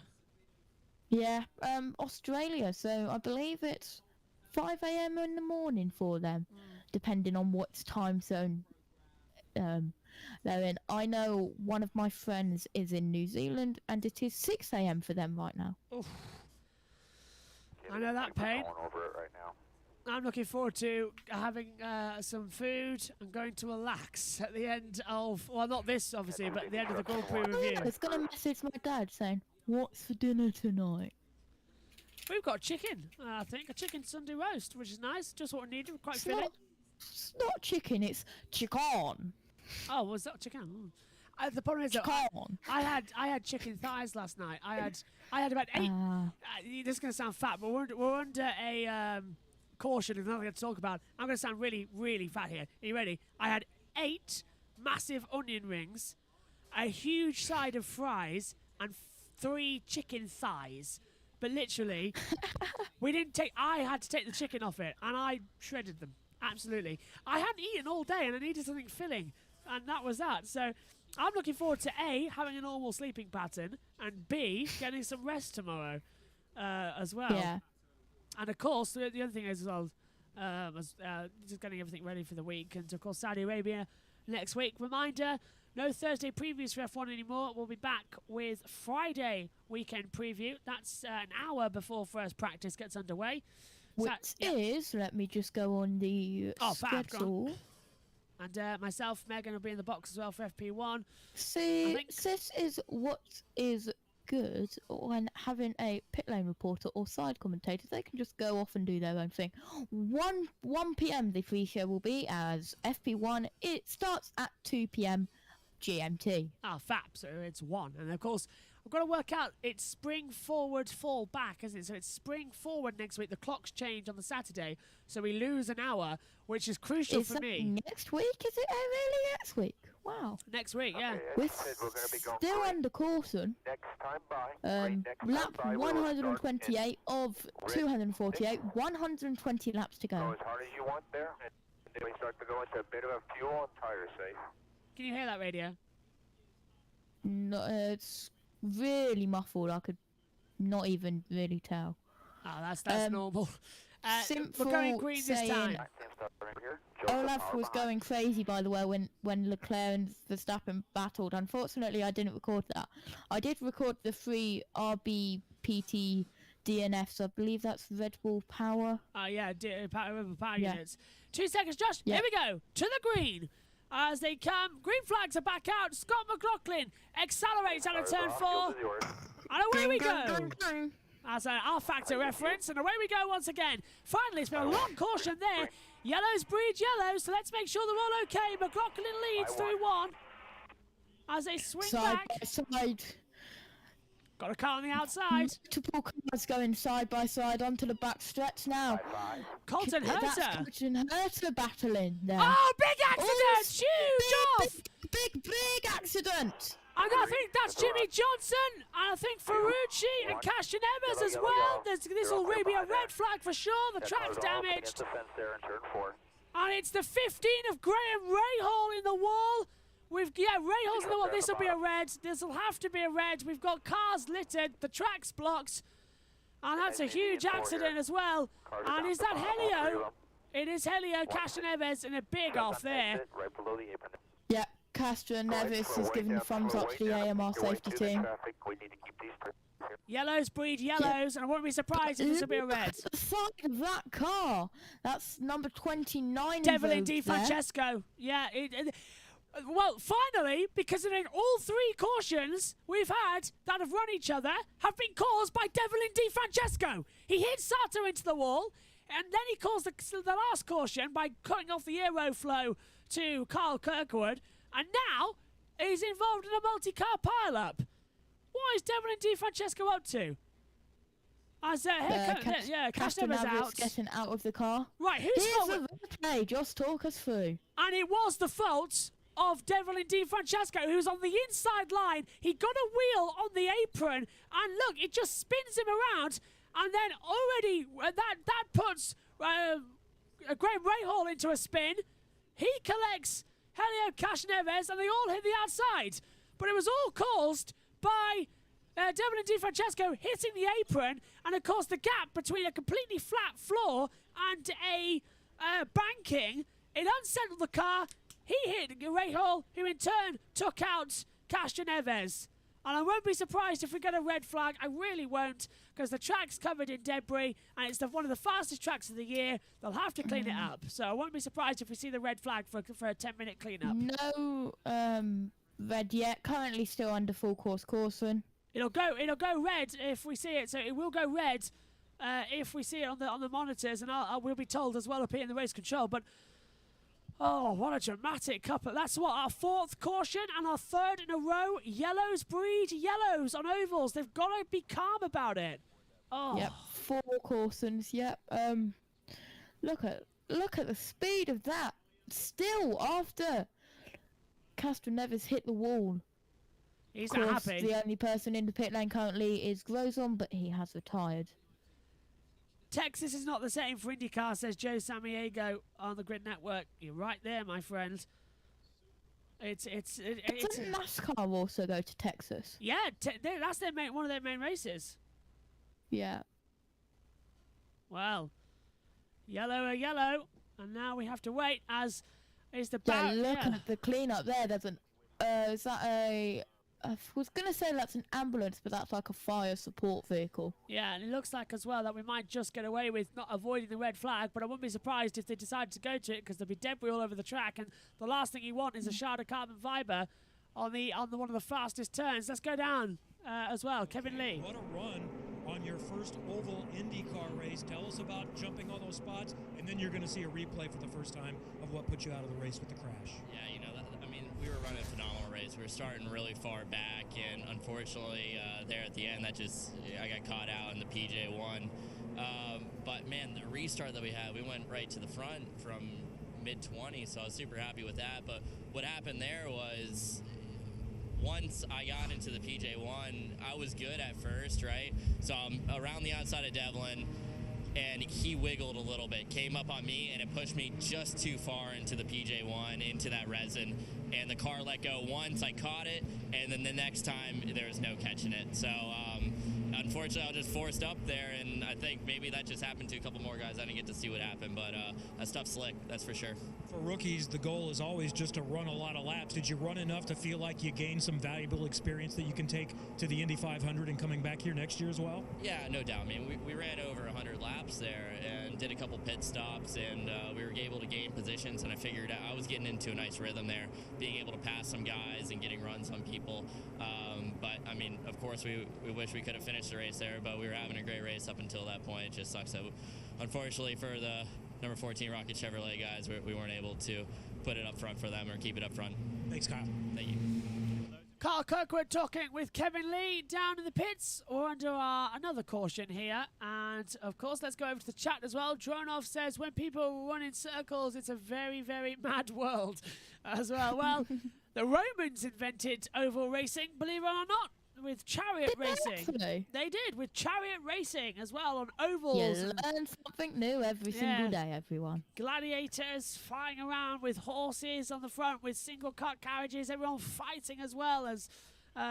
So Is so, Ilott still classed as a rookie due to not doing the full season? Yes. Last year. Yeah, because he only did 3 races at the end of last year. Ilott is still registered as a rookie. Incident between multiple cars. It's under steward's review. We're being told. Josh, you have the IndyCar app. You can download that if you want. If you got an Apple device. Yeah, I do have it. You can get a driver tracker. That's what I'm saying. It helps. Yep. Of course you had it. Of course you had it. You talked about points as they run earlier on. Yep. A couple of times between the race, you've seen me looking down and grab my phone quickly. Maybe. Yeah. What's this on the board? Can't see. Definitely Francesco is definitely ruining everything. Yeah, definitely is going to learn a thing or two from a select few drivers. Yeah, so I'm glad it's not just me who's picked on the fact that the last 3 cautions have all been caused by Devlin Di Francesco. All of them. He's been involved. It's not just me, is it? Right. No, because of crashes, Castro Nevis in-car camera, and... We're being told the pits are open, so who's going to dive in for some new tyres? I'm amazed they haven't stopped the race, to be fair. I really thought they would have to throw the red for that one. You have so many people behind the scenes. Me? Yeah. How? Or is there a way which you can see when the pits are open? Oh, yeah, race control messages. If you go onto the leaderboard area, at the top of the screen, the race control messages pop up. That's how I'm seeing them. Oh, on the IndyCar.com. I'm not on IndyCar.com. No, on the app. I'm seeing it come up on the app, the top screen, where there's a yellow flag, and if you look along, there's some text, and that tells you who's coming out of the pit lane. Callum Ilott just saying. Dives in. Yeah. So Ilott into the pit lane. Grosjean's still out of the race, though, so... How many is that now we're left with? Ray Hall was the last one. So we're left with 20. Everyone from Dalton Kellett above. We are left racing here today. As the field still circulates, the cars get removed. Another caution. Caution 5. Will we see 5 cautions in a row? I think we're on 4, aren't we, at the moment? So we could see 5. Yellows breed yellows, and unfortunately, they really do at this circuit. It's so tight and small as well. It happens a lot as well. Some real problems as well on the inside. Oh, Alfa Romeo. What have Alfa Romeo done? As we're back with us here on NBC. Go on. Alfa Romeo have tweeted on Formula One side of a checklist. Wind, heat, check. Q1, check. Q2, check. Q3, check. Lots of coffee, check. And then points was unchecked, but then they just put a video of them checking it. Fantastic. Anyway, fantastic news. Sorry, we had a mic problem there. Back to IndyCar, just having a replay. 3 cars involved and 3 hard impacts into the wall. I think that was it's the rookie of Devlin and Francesco. The whole side of the car, you could see after impact, just ripped apart. Can you hear me all right? Everyone hear me? Yeah, I can hear you. Yeah, I think the bus mixer's having a paddy because it's been on all night and all day. So I think it's ready for a nap as well, because you put a lot of power through it, and every now and then it does get a little overheated. So if we drop out, we have got a baby bus mixer that I can swap to, so don't worry. We'll just lose access to a couple things. Is that the Sony X302 USB? It is indeed. We're using the HENX 1204 USB at the moment, the biggest one. So yeah, we've got the 1204. Yeah, that's the one. That's the one to use, and that's the one that I'm using as well to hear you. As Rosenquist dives into the pit lane, let's hope he has a better look than what he has previously in stopping. Yep. Oh, well done. Look. Yep. I think they've McLaren have switched mechanics on the front left due to what's happened. Yeah, sorry, Sinzel's made a good point there. Haas a third in the Constructors' Championship and Alfa Romeo a fourth. What? In the Constructors' Championship. It's going on, and Rosenquist is stopped. What's happened? He's got a rear problem on the rear left. Done. Yeah, Kev, we can see him giving the shutdown. He's done. It's done. Rosenquist is out of the race. We're down to 19 cars. Felix Rosenquist retires from McLaren on their day. The steering wheel's coming out. Rosenquist is getting out of the car. He's done for the day. The McLaren's day just gets worse and worse. Why is this? Let's take a look at the flashback. Let's go through a IndyCar flashback. Texas, June 8th, 2019. I was commentating on this one. It was a scary accident. It's what everybody wanted the aero screen for. It was for the last couple of laps as well, actually, and it was an amazing save by Alexander Rossi. I still don't know how he did it to this day when I was commentating on that one. I have no idea who these drivers are or what colour car it is on the flashbacks, so you can just do it. I remember it well, actually. I was commentating on that race as well in 2019. Let's have a word down with our pit reporters. Indy 500 over with Helio in Castroneves. 5 years, and it was going pretty well. You'll see a replay for the first time. I'm going to guess right now, you don't really know what happened and what put you in the wall. No, I had no idea. Just heard 3 wide, and I froze it to make sure that I give space to Graham, and then I saw he's spinning out, and then I had no room, so I still can't see what happened there. But second look will tell you. Oh yeah, here you go. Yeah, but it sounds like they already touched it. Anyway, whatever happened is unnecessary. Again, it's still half of the race, 100 laps to go. I know everybody's trying to make space. As you can see, a little late on that call. I mean, come on, you know that 3 is not gonna happen. Special. If it would be 10 laps, 50 laps to go, I understand, but this is half of the. It's frustrating. But anyway, we are just taking it easy. We're just taking our pace. Obviously, the car was good. We were just, we knew exactly what we need to do. AutoNation Series article machine was actually running good. It's a shame that happens. Not happy, obviously, but well, we move on to the next one, Long Beach. So no 5th win at Texas, but a 5th Indy 500 is still in play in a couple of months for Helio Castroneves. USRN boss, you might like to know this as well, of Matthew Owens also said this is the dream season for Helio Castroneves. He already won the Rolex 24-hour race at Daytona, and he's going to win, hopefully, a 5th Indy 500, being the first ever driver in history to do so. And in the live chat, Simful does a brilliant point. Red Bull are last in the Constructors' Championship. How the mighty have fallen. And presumably as well, because they retired, Gasly's last in the standings, followed by Verstappen. So Verstappen's 19th in the standings and Perez is 18th. Yep. Yeah. Let me grab the standings up, actually.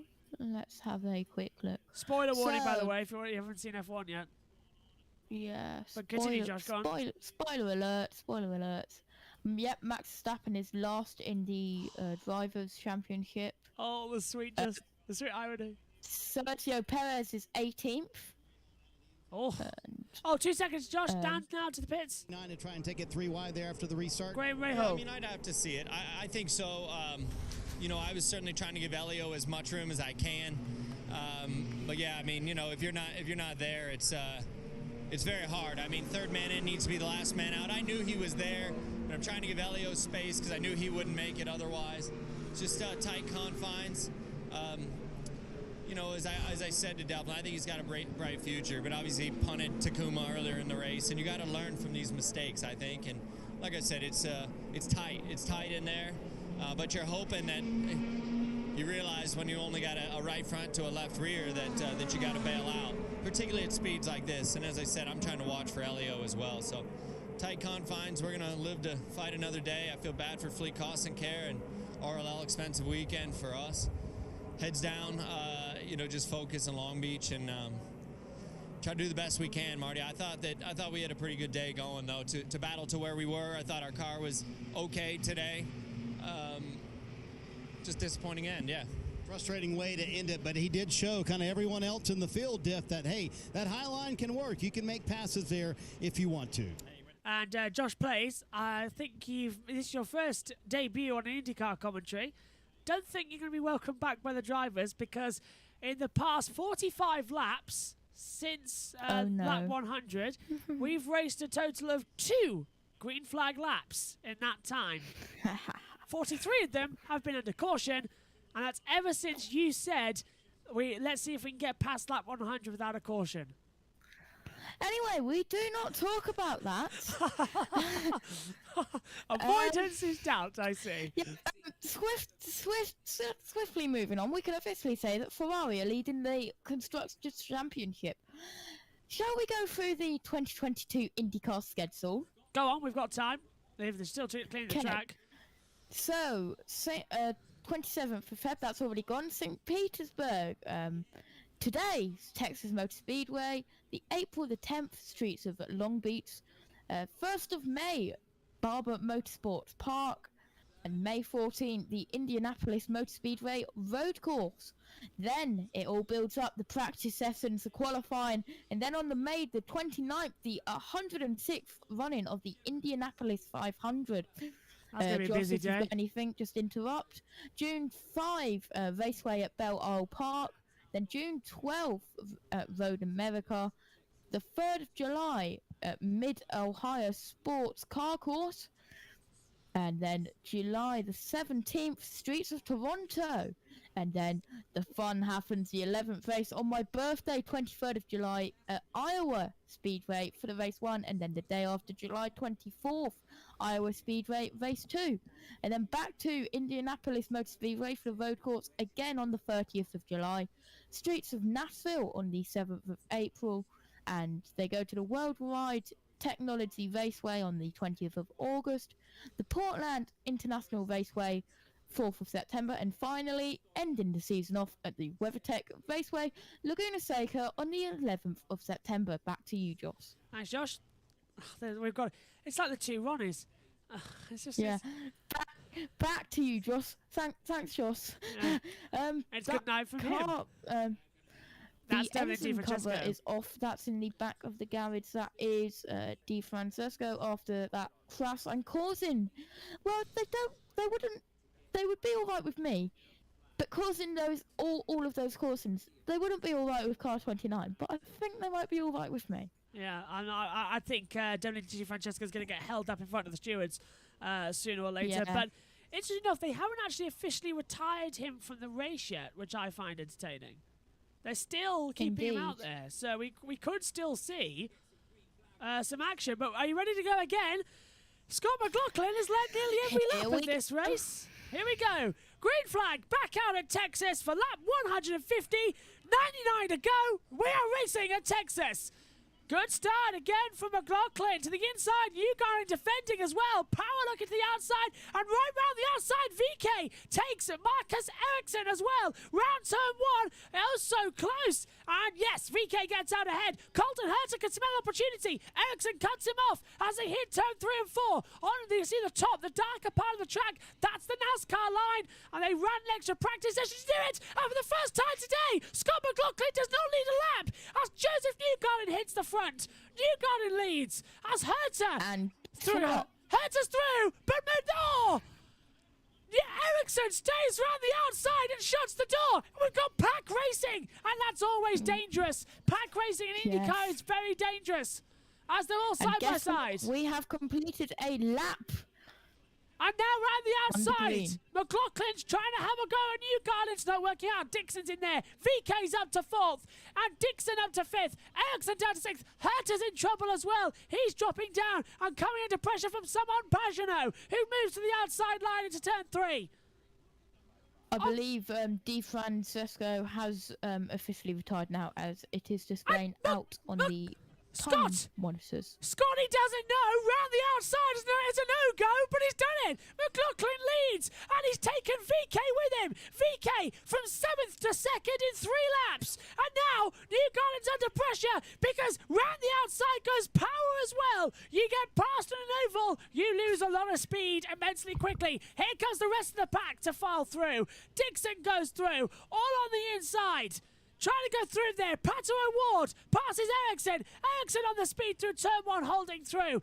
Desperately, cautiously trying to have the battles between the two of them as well. Hertz is on the outside now, trying to keep through, trying to hold back the McLaren there as well. Peluche dropped to 10th. Ferrucci up the order as well, but of course that's going to be Jack Harvey in the cars that are changed over. Great racing so far then on lap 155 as Dixon goes side by side with the Newgarden. Dixon to 4th. Newgarden's dropped down to 5th. Oh. Well, I know Murray Walker once said that if Martin Brundle tipped out of the commentary box, he wouldn't notice, but I didn't realise that would actually happen to me one day.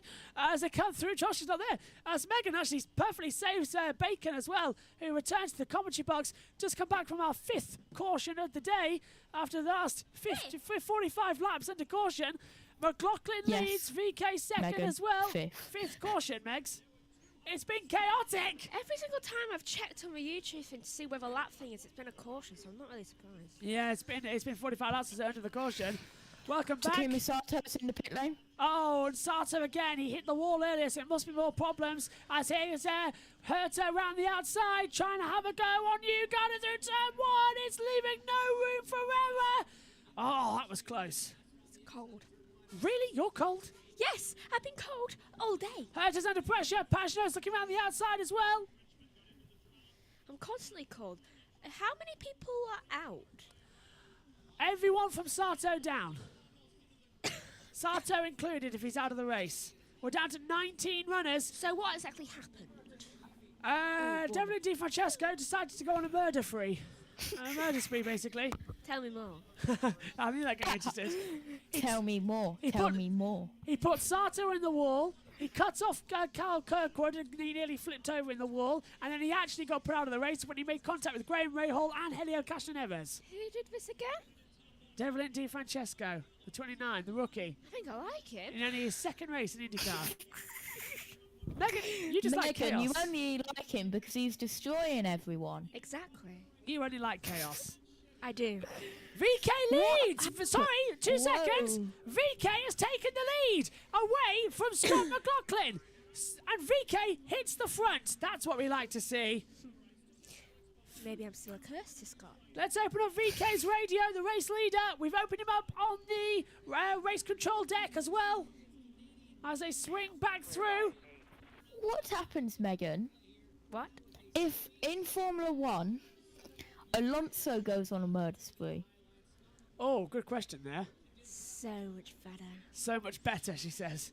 As well. Not surprised. I'm a fan of chaos. Okay, 86 laps to go, I think. I'm a fan of chaos and destruction. Yeah, 87. And my future job is a homicide detective, so... Yeah, why are we not surprised? 87 laps to go then.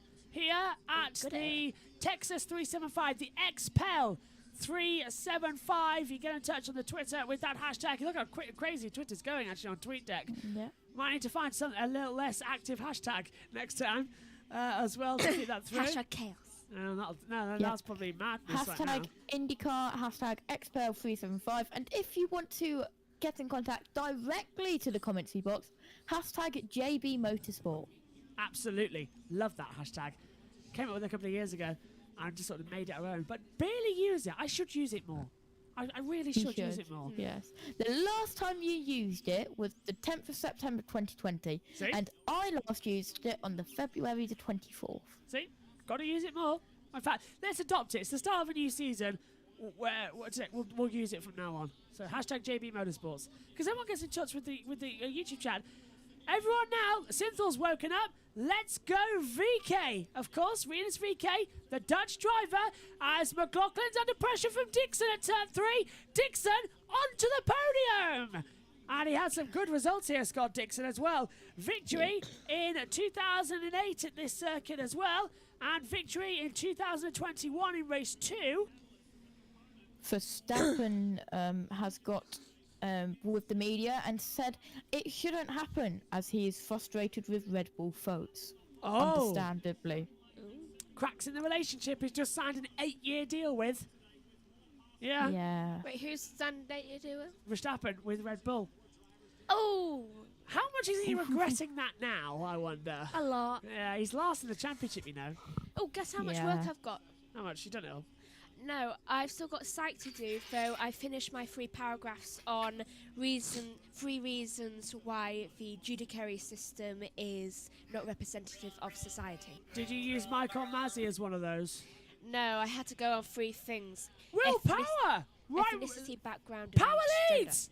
Power takes the lead! Right round the outside of VK and Dixon! Power leads! Woohoo! Power! Well, that changes around nicely, doesn't it? I like power. Yeah, confirmed. Willpower leads the race from Venus VK. Just double checking because our monitors are frozen up in the comms box. So, yeah, I can see it on the screen. Power leads the race, and they're all getting up there. Josh Bray's getting information from the track. That's what we like to see as well on the phone as he comes through. It's a lot of action then at the moment, Megan. We've only got, how many laps to go? Can't see because it's not actually working. That's annoying. I see what you did there. 80 laps to go, yeah. I've lost our time. I've lost timing screens on my end, so I'll get that working again. Yeah, Willpower in the lead with VK behind and Dixon in third. Yeah, 30 minutes to go, Megan's calculated, at the current rate. 30. Oh, awesome. I told my nan call back around 7 or 7:30. So bang on. Good. Everyone's being so good with times. Also, congratulations. Give me a hand. Well done. You said Leclerc would get pole and win yesterday. You did it. Well done. I kind of say, congratulate me because I've won. Congratulations. I got my pick a winner right. Have you done it? Yes, I got my pick a winner right. I got my pick a winner right. Oh, Josh, got your pick a winner. Congratulations. Oh, congratulations. Handshakes all round. We did it. We got our pick a winners right. When was the last time you got a pick a winner? Daytona Rolex. I last got a pick a winner last season in Formula 1, but it did not get counted for some reason. Oh, I just realised something. You got one with McLaughlin. I've won twice in a row. Oh, yeah, because you picked McLaughlin. Every time you played, you've won. Damn, you got 2 points. Enough, Megan. 171 then on the laps board is to go by the power of Grayskull on the moment, yeah. It seems to be. I'm happy. Where am I in the leaderboard? You're getting up there, I think, with 3 points. Magnussen got points, bonus 5. Just realised that. I said to be in the points. Joe, if you're watching, that's mine. That's got to be +5. I'm gonna debate that with him tonight on the show. I said it too. Tonight on the grid review. I said Magnussen would be in the points. Yeah, I did. I said it last night. Yeah. I'll debate it with him. I win every time. In the chat as well, he was saying it as well. Go on, Josh. But if you get it, then I would like some as well. Gotta have points. I don't care as long as I win every single time. Side by side now as well. Is that Jimmy Johnson making a move? It is! Yes, Jimmy Johnson. Jimmy Johnson! On Ferrucci. I'm going blind! Jimmy Johnson's P9! Jimmy Johnson's 9th! Where's this guy? Are you okay? He much prefers ovals, doesn't he? He really does. Yeah. Jimmy Johnson is P9. He's a 7-time NASCAR champion. Yes, he is, yeah. Can you stand? And literally all of the NASCAR races are ovals, but NASCAR are going to COTA next week. A few more road courses as well. I'm just trying to push Megan over there to the screen because I need more space on my end.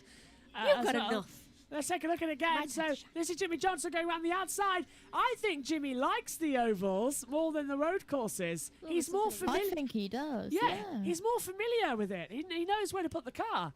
Jimmy Johnson's and nice. NASCAR have raced at Texas Motor Speedway a lot, so he is familiar with the track. He's won here before, several times, I believe. Indeed. So, well, I mean, I've not watched NASCAR. I've only started watching NASCAR really last year, so. It's all right. I've got those notes. I gave him more Star Wars nicknames. You did. Well, to be fair, you only started watching Megan in 2020 due to COVID. And you were that starved of motorsport. You started watching NASCAR. It was easy to remember their names. Not the first time. The fastest I have seen a car go around is 226 miles per hour around Texas Motor Speedway. Only this race, so they might have gone faster. They didn't qualify. Qualifying averages was 2:21, and we only saw 2:22 at the last second. So they are going quicker in race trim than qualifying trim, which is unusual. Indicates lower fuel some of these guys are carrying as well. As Dixon slow off the back straightaway, he's going to get swamped by Newgarden around the outside. Ericsson's a sitting duck as well. Newgarden's coming in. Is he going to do 2 and 1? No. Ericsson is a little bit too far ahead. Getting close, isn't it? As they come down to the back straight. Into the turns 3 and 4. It's always easy on an oval to work out where they are. 70 laps to go. Yeah. He came in with 80. He's already done 10. Woohoo!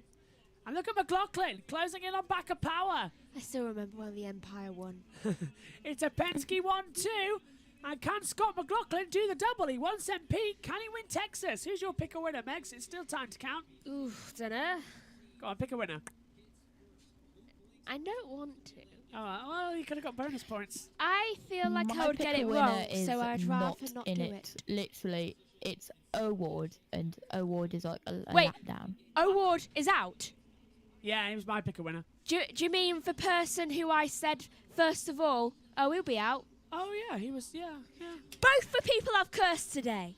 Oh, side by side as we go, Ericsson and VK. I'm on a roll. Ericsson's on the inside line. He stays ahead. VK can't find a way through at this point. Is it gone dark outside, by the way? No. Oh, good. It's still light here. Still kind of light. It's just going dark here. I'm on a roll today. I haven't seen the sunlight in so long. Top 5 then with 68 to go. Power, McLaughlin, Ericsson, VK and Newgarden. And I can just hear Tom Gamer over my earphones as well. I look forward to chatting to him later about this race. Now look at this. Dixon trying to pass VK, moves to the outside line in towards turn 1. Look at Herter. Yeah, Herter's coming up there as well. Yep, Herter could make a move in on the back straight, or turn 3 and 4.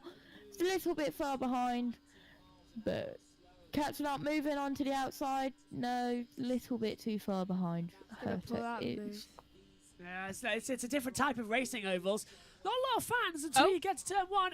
Dixon to the outside, now gets the move done. It's turn 1. Herter's under pressure. Herter as well, and Paterno. He's fast. Whoa! Pagino nearly took off the front wing of Herter there. I honestly thought it was going to be major contact. As look at this. Jeez. VK's diving everywhere down the run to turn 3. He's on a roll. He was desperately trying to block off that move, wasn't he, Josh? Indeed.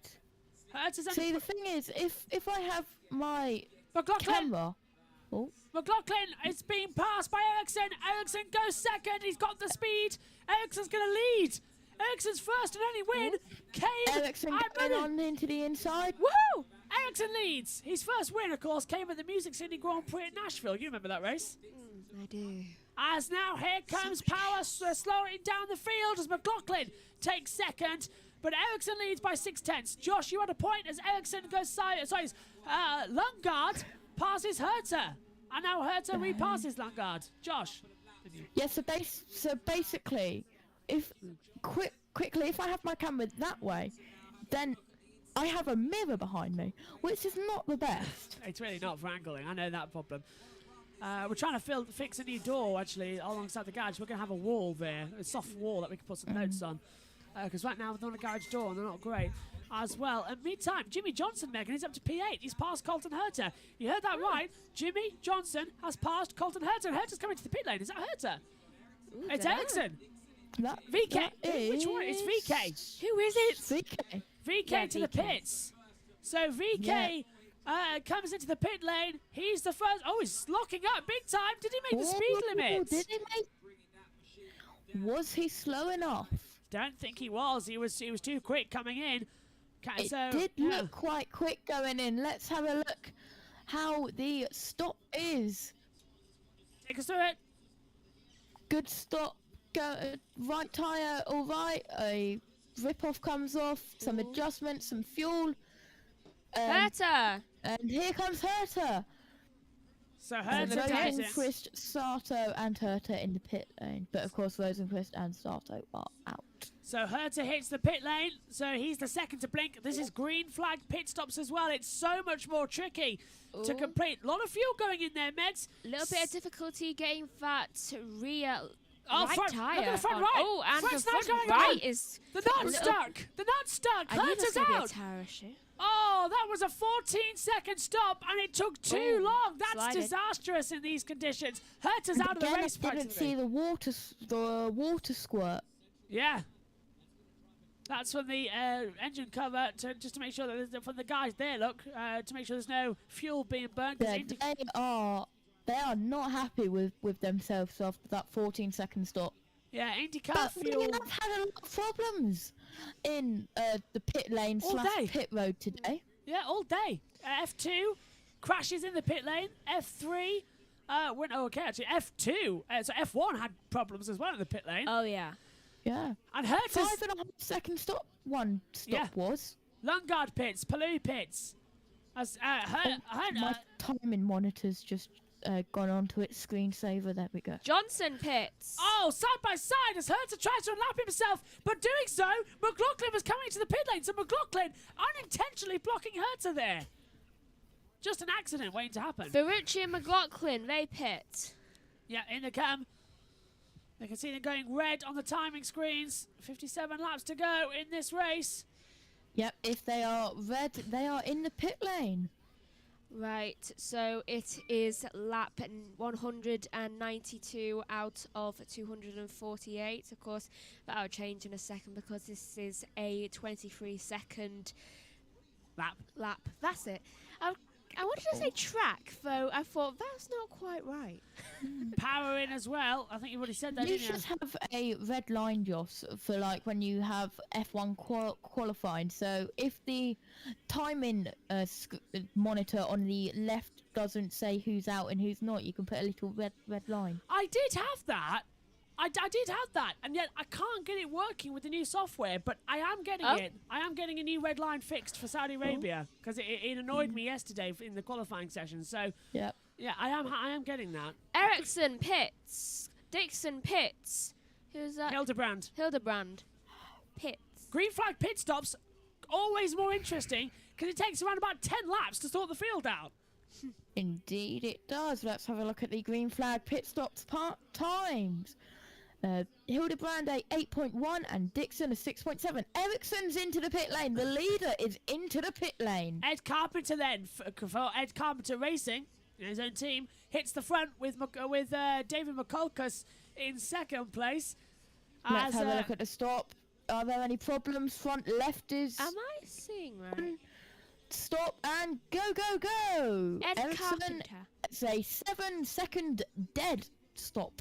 Good stop there. Is that like the one who owns a team? Yeah, a racing driver, Ed Carpenter, who owns Ed Carpenter Racing and enters the 500 and enters all the oval races, is leading. He's the bonus entry for this race, the 27th. Usually it's 26. Captain Kellett is into the pit lane. Yeah, and now the field begins to separate once again.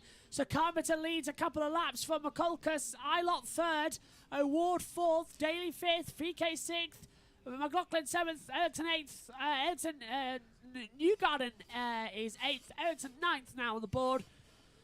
But this is not realistic to what the timing order is. At this point, we may as well go for a break because for 10 laps, the timing screens won't show the correct order. Dixon's having a battle there as well with power.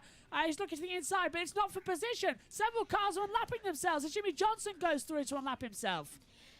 I just want to point out that right now, 2 rookies are in second and third. And Dixon's getting caught up here in all this traffic. He's got Dalton Kellett and he's got the outside there of Alex Palou. I think that's the first time we've mentioned Alex Palou today in this race, the champion from last year, as Ed Carpenter. It's the first time we have mentioned Alex Palou. He's currently in 14th. And Ed Carpenter dives to the pit lane. So David McCulkus takes the lead as Marcus Ericsson across the line, round the outside of Joseph Newgarden, getting close to contact to turn 1. They're side by side, really are. Close to contact. Connor Daly is also in the pit lane. Newgarden comes out on top. Pato O'Ward as well. Pato O'Ward has since left the pit lane. Newgarden comes out on top then, but there's lap traffic in the way. Side by side, almost at the back. Trying to work out where Ericsson still can't get through on the back. Connor Daly enters the pit lane. Not sure if that's been said. So right now, I love how 2 rookies are leading, just saying, because that is brilliant. Ed Carpenter Racing is doing incredibly well this weekend. Yeah, McCulkus leads. Right, so... Ericsson's on the outside, and Newgarden, well, he's trying to beat, not working. Lap 201. We made it into the 200s right now. So that's quite an achievement. We've made it through 200. And the leader is in the pit road even. David McCulkus for Dale Coyne Racing with HMD. And now look at this from Ericsson. Round the outside. Gets a pass Newgarden. No, he doesn't. Newgarden's staying ahead. How's he doing this? They're catching McLaughlin again. Magic.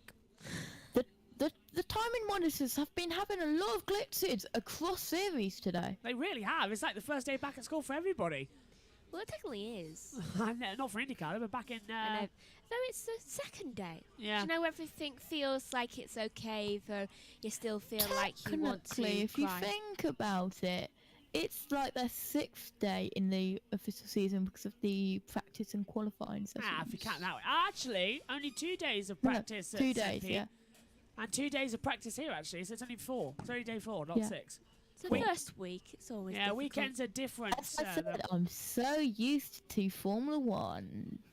I've commentated on so many series today. I think the only series I haven't commentated on today is Formula E and touring cars. And touring cars, yeah. That's the only series I haven't commentated on today. Every other one I've done.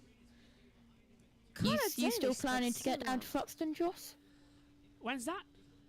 16th of April, I think it is. Planning on 14th.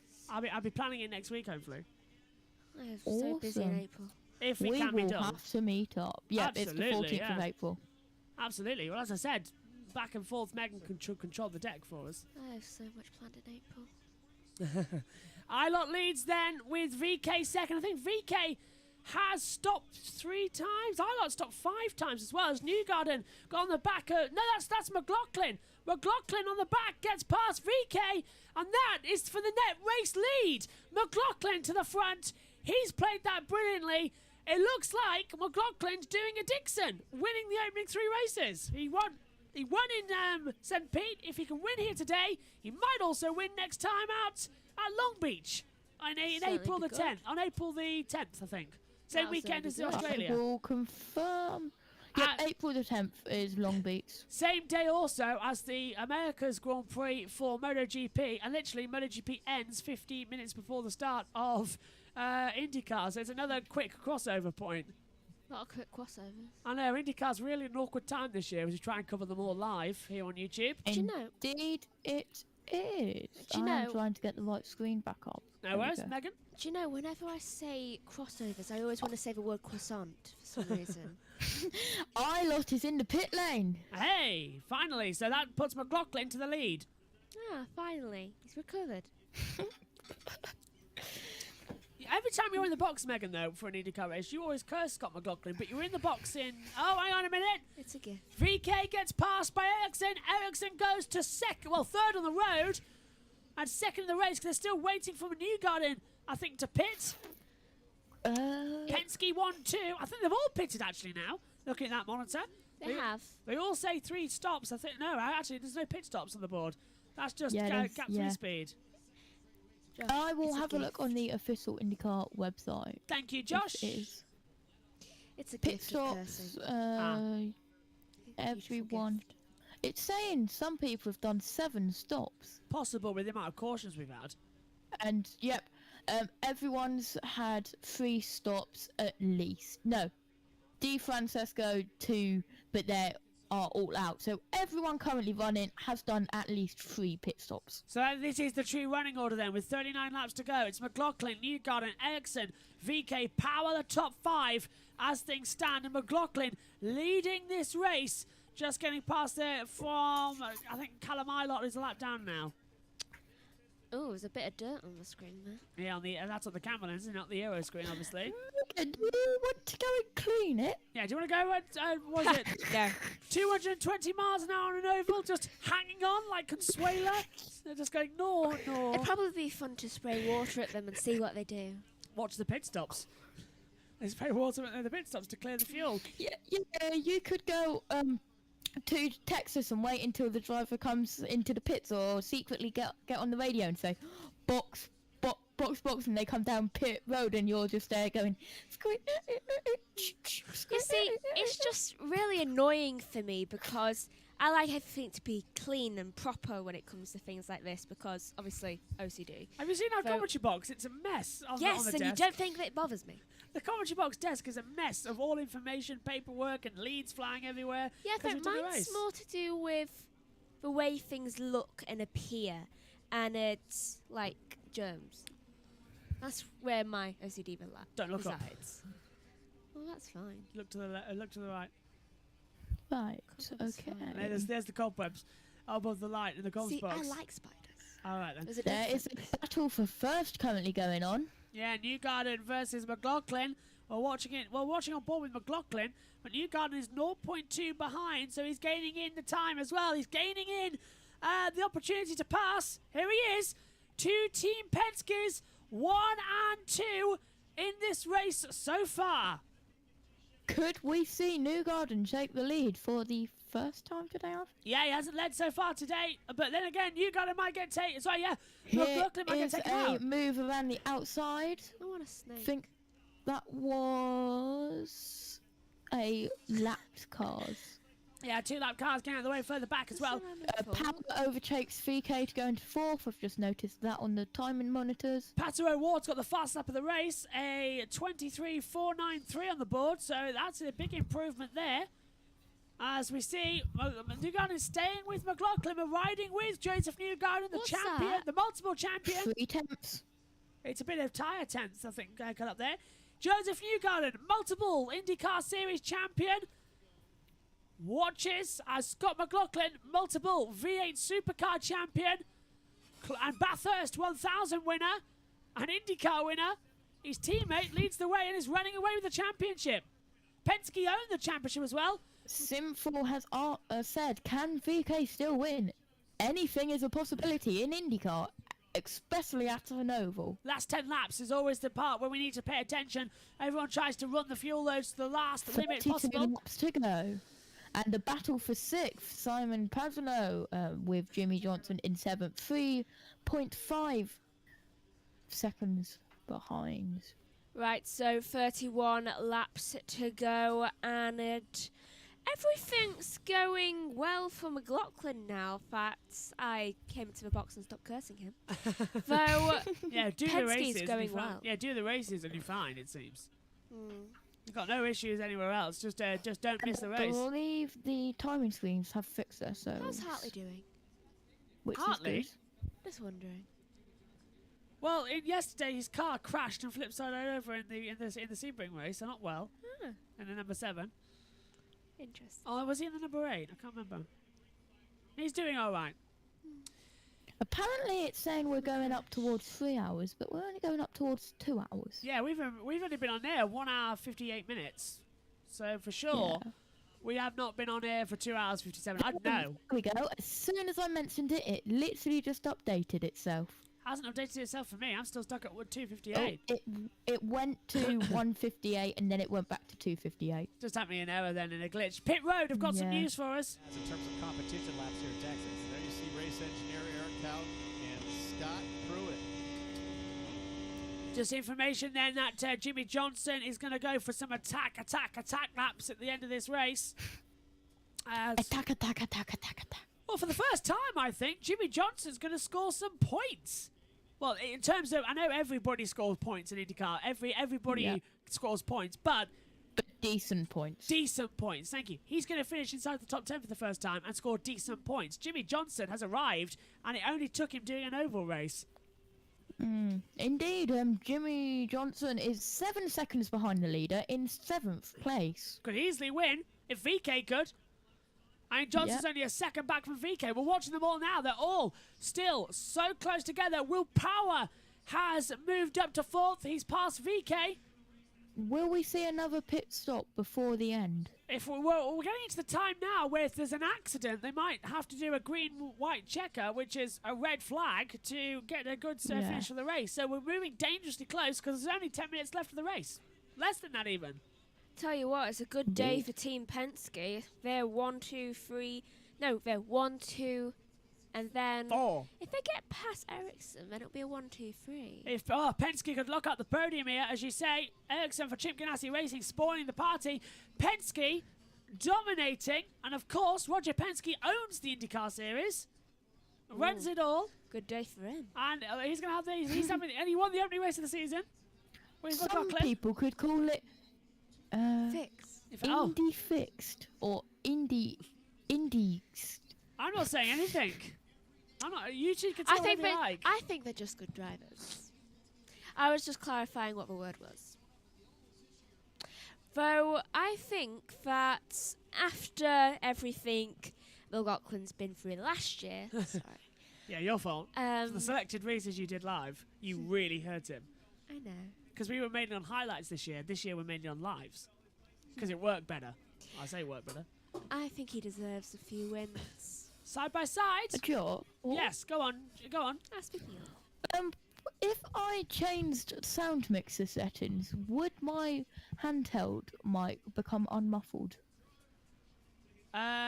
For every microphone you plug in, you have to change the settings to its own output. So, yeah, you'd have to fiddle around with the gain settings and the 3 little levers. I'll tell you how to fix it shortly.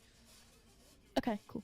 I think we'll have to do a meeting and get it sorted so it'll work. But it's easy to fix because right now it's set up for your headset. You'll have to reset it up for your handheld mic. It's 2 different things. Yeah. Because I think the handheld would be phantom power. Anyway, we're 21 laps to go. Yeah, it is phantom powered. Because it goes into the... Yeah, but I'm thinking about using handheld for the review. Oh, well, this should be easy. As they come through. We'll get that. We'll have a break of about 15 minutes. Everyone go get refreshed, and then we'll come back and do the Indy. I'll come back and do the end of Formula 1 in the Grand Prix review. Not you. We'll hear from Charles Leclerc, Carlos Sainz and Lewis Hamilton. We'll see the podium ceremony. We'll go through it all as well and commentate on the ending of the race in the Grand Prix review. And then we'll give you the full results, go through everything, and then we'll sign off as well with another great day. I'm still ecstatic about the results of F1 today. Yeah, we were talking about it earlier. Let me grab it up. In the Constructors' Championship... Sorry, 2 seconds, Josh. Josh. Hello. Oh, yeah, 2 seconds. Reminder... We are very tight on broadcast window. Need eventual winner to pit lane as quickly as possible, please. That was sent out from Race Control. So Race Control said, we've got a very short broadcast window. Please send the winning driver to pit road as soon as possible. I've never seen that message before. I'm screenshotting as well. Neither have I. Race Control asking them, we're a bit short on the TV time here, so you can hurry this up a bit and get on with it. Wow. Okay, Josh, down to you with what you were saying. Yeah, we were talking about F1 earlier, Megan. Red Bull Racing, the last warning spoilers for anyone who has not seen it yet. Red Bull Racing are last in the Constructors' Championship. Haas is 3rd, and Alfa Romeo are 4th in the Constructors' Championship. And in the drivers, of course, Kevin Magnussen is 5th in the drivers' standing. 5th. Guan Yu. Whoa! What's happening here? Sorry, Lundgaard's dropping.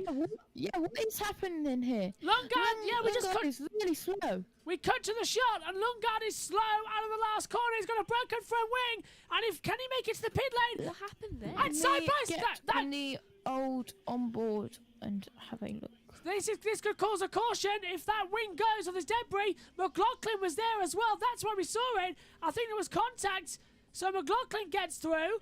Newgarden gets through. Sign in again. Ericsson tries to get through. Doesn't work. We stay. Yeah, and we stay green. Lundgaard hits the pit lane and we stay green. Wow. Sensible choice. Well, they're tight on the broadcast window, so they can't red flag it. As Ericsson goes to the inside to get ahead of J.R. Hildebrand. Well, he's lapping J.R. Hildebrand. And yeah, indeed, Christian Lundgaard is coming into the pit road now. This is a bit delayed, though. Ah, right, okay, no worries. As McLaughlin running through at the moment on the deck. Trying to go through it as well. Jimmy Johnson! Yeah. Johnson for position!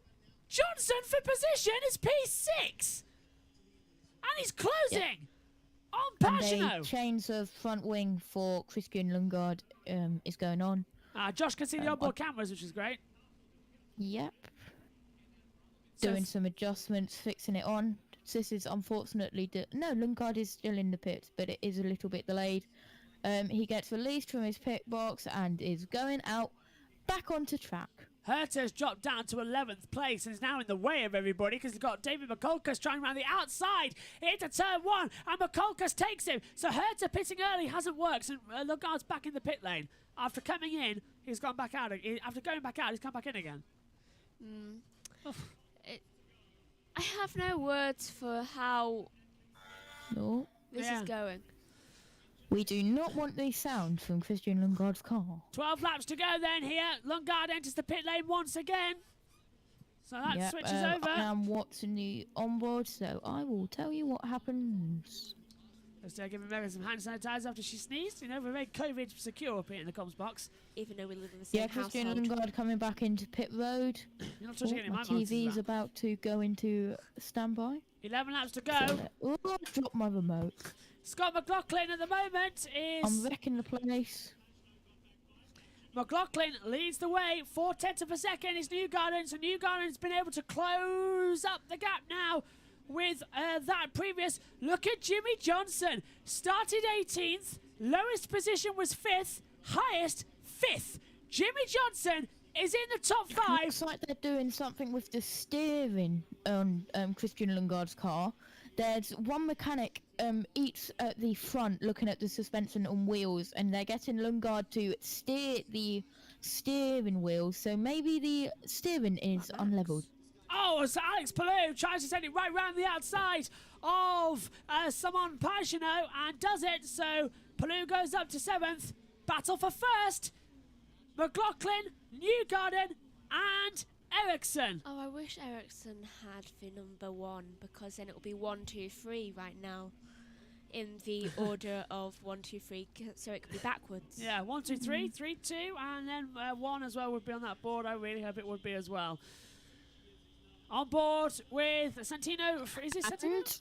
Lundgaard's steering wheel has come out of the car, and he is getting out of the car. Lundgaard is out of the car. Out. Oh, that's such a disappointment and so annoying there. So Lundgaard's out of the race. So Sato, 18 runners left in this race. That's it. Everybody else is retired. Just climbing out over the car now. We started with 27. Lundgaard is out of the car.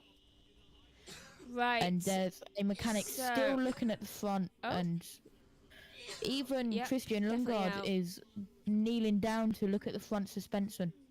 So he's out of it then. Wonder what happened between him and another driver. 6 what laps happened? to go now. That's unfortunate for Lundgaard. Yeah, couldn't so close to make it to the end.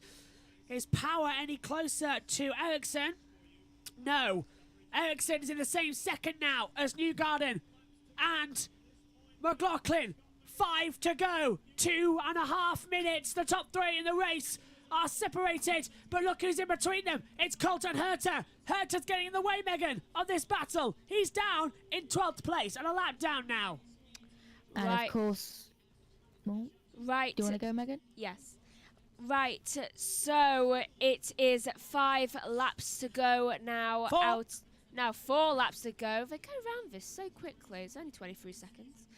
Right, so your top 5 are first McLaughlin, second Newgarden, third Ericsson, 4th Power, and then 5th Johnson. Josh. Yeah, I was just saying Christian Lundgaard confirmation is out of the race due to mechanical. And of course there's no blue flags in IndyCar like there is in Formula 1 and other series. Yeah, especially on ovals, because you just can't do it on ovals. It's not possible. You've got to always keep up to speed and stay above 190 miles an hour. But look at this. And that is why the spotters are so important. Absolutely. I walked down there as well. Coming up then, 2 to go here at Texas Motor Speedway. And it's a battle between teammates. Ericsson's dropped out. He's 2 seconds back. It's McLaughlin versus Newgarden to win this XPEL 375. 2 to go. Maybe 1.5. There's traffic in the way. I think that McLaughlin's got the hold of this. Round the final corner. The white flag is in the air.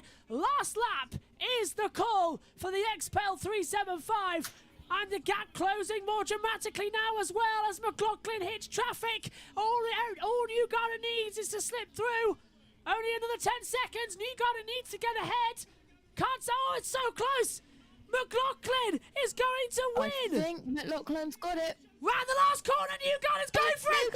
It's side by side of the line. And Joseph Newgarden wins the XPEL 375. What happened there? On the last lap, the last lap, it was side by side to the line, and Joseph Newgarden has won. Scott McLaughlin second, across the line, 0.067. One of the closest. Let's go on board with Joseph Newgarden on my. One of the closest finishes in IndyCar history, right there. Wow. That certainly was definitely a photo finish of the day, even closer than in F1 or in MotoGP that we've seen. Josh, your thoughts on that?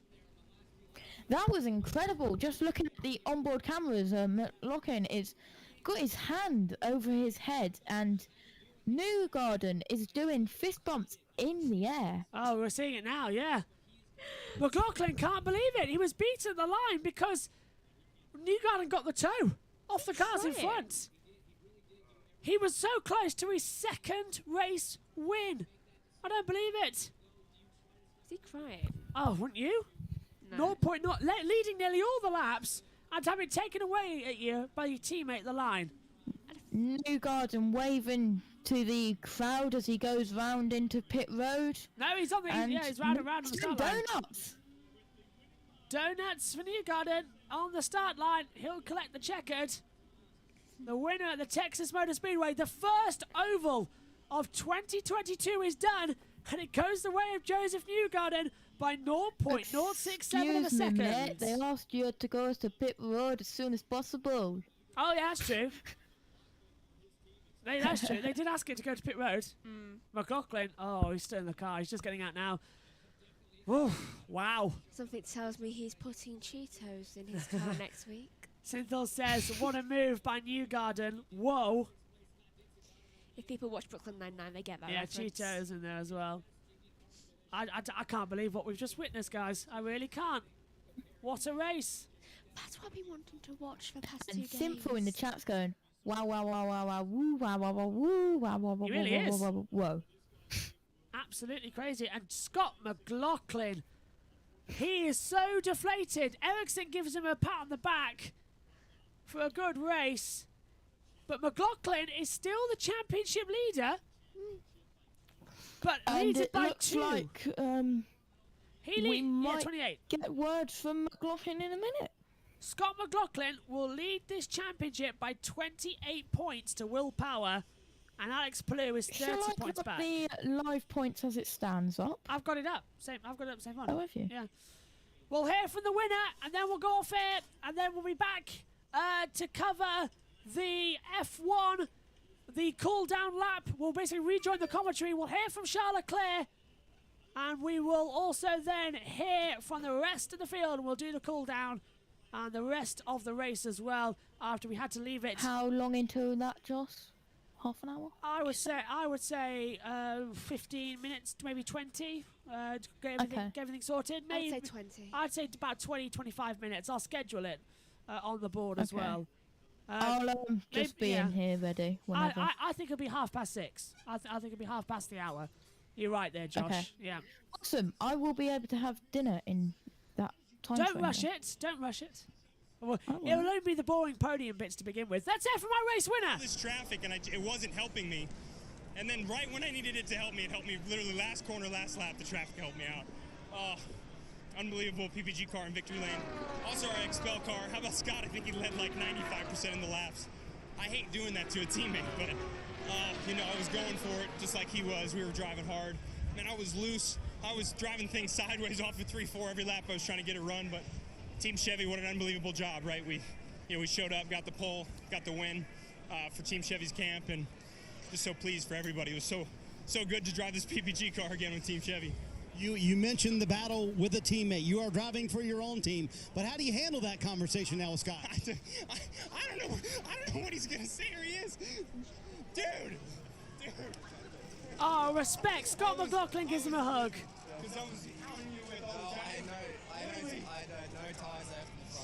No tyres left. Our teammates actually happy for each other. That's refreshing at Penske. You ever had a more dramatic win and pass for the win than that? Never. Last lap, last corner. That's what it's all about at Texas. I hope we come back. Let's come back. Joseph Newgarden, a cowboy hat, and some six-shooters awaits. Yeah, he'll get the guns as well and the Stetson as well to shoot into the air. Tight broadcast window, which means we are off as well. 0.067. That was in at the line. My thanks to Josh Place. My thanks to Megan Birch. We'll be back in half an hour for the F1, the Grand Prix review as well, where we will cover the podium ceremony, hear from all the drivers, as well as we had to go off air quick for F1. But what a race here in IndyCar. As quickly as it started, it ends. It's Joseph Newgarden winning race 2. 2 different winners, but the same team. My thanks to Megan. My thanks to Josh. We'll see you next time when we hit the streets of Long Beach on April the 10th. Bye for now.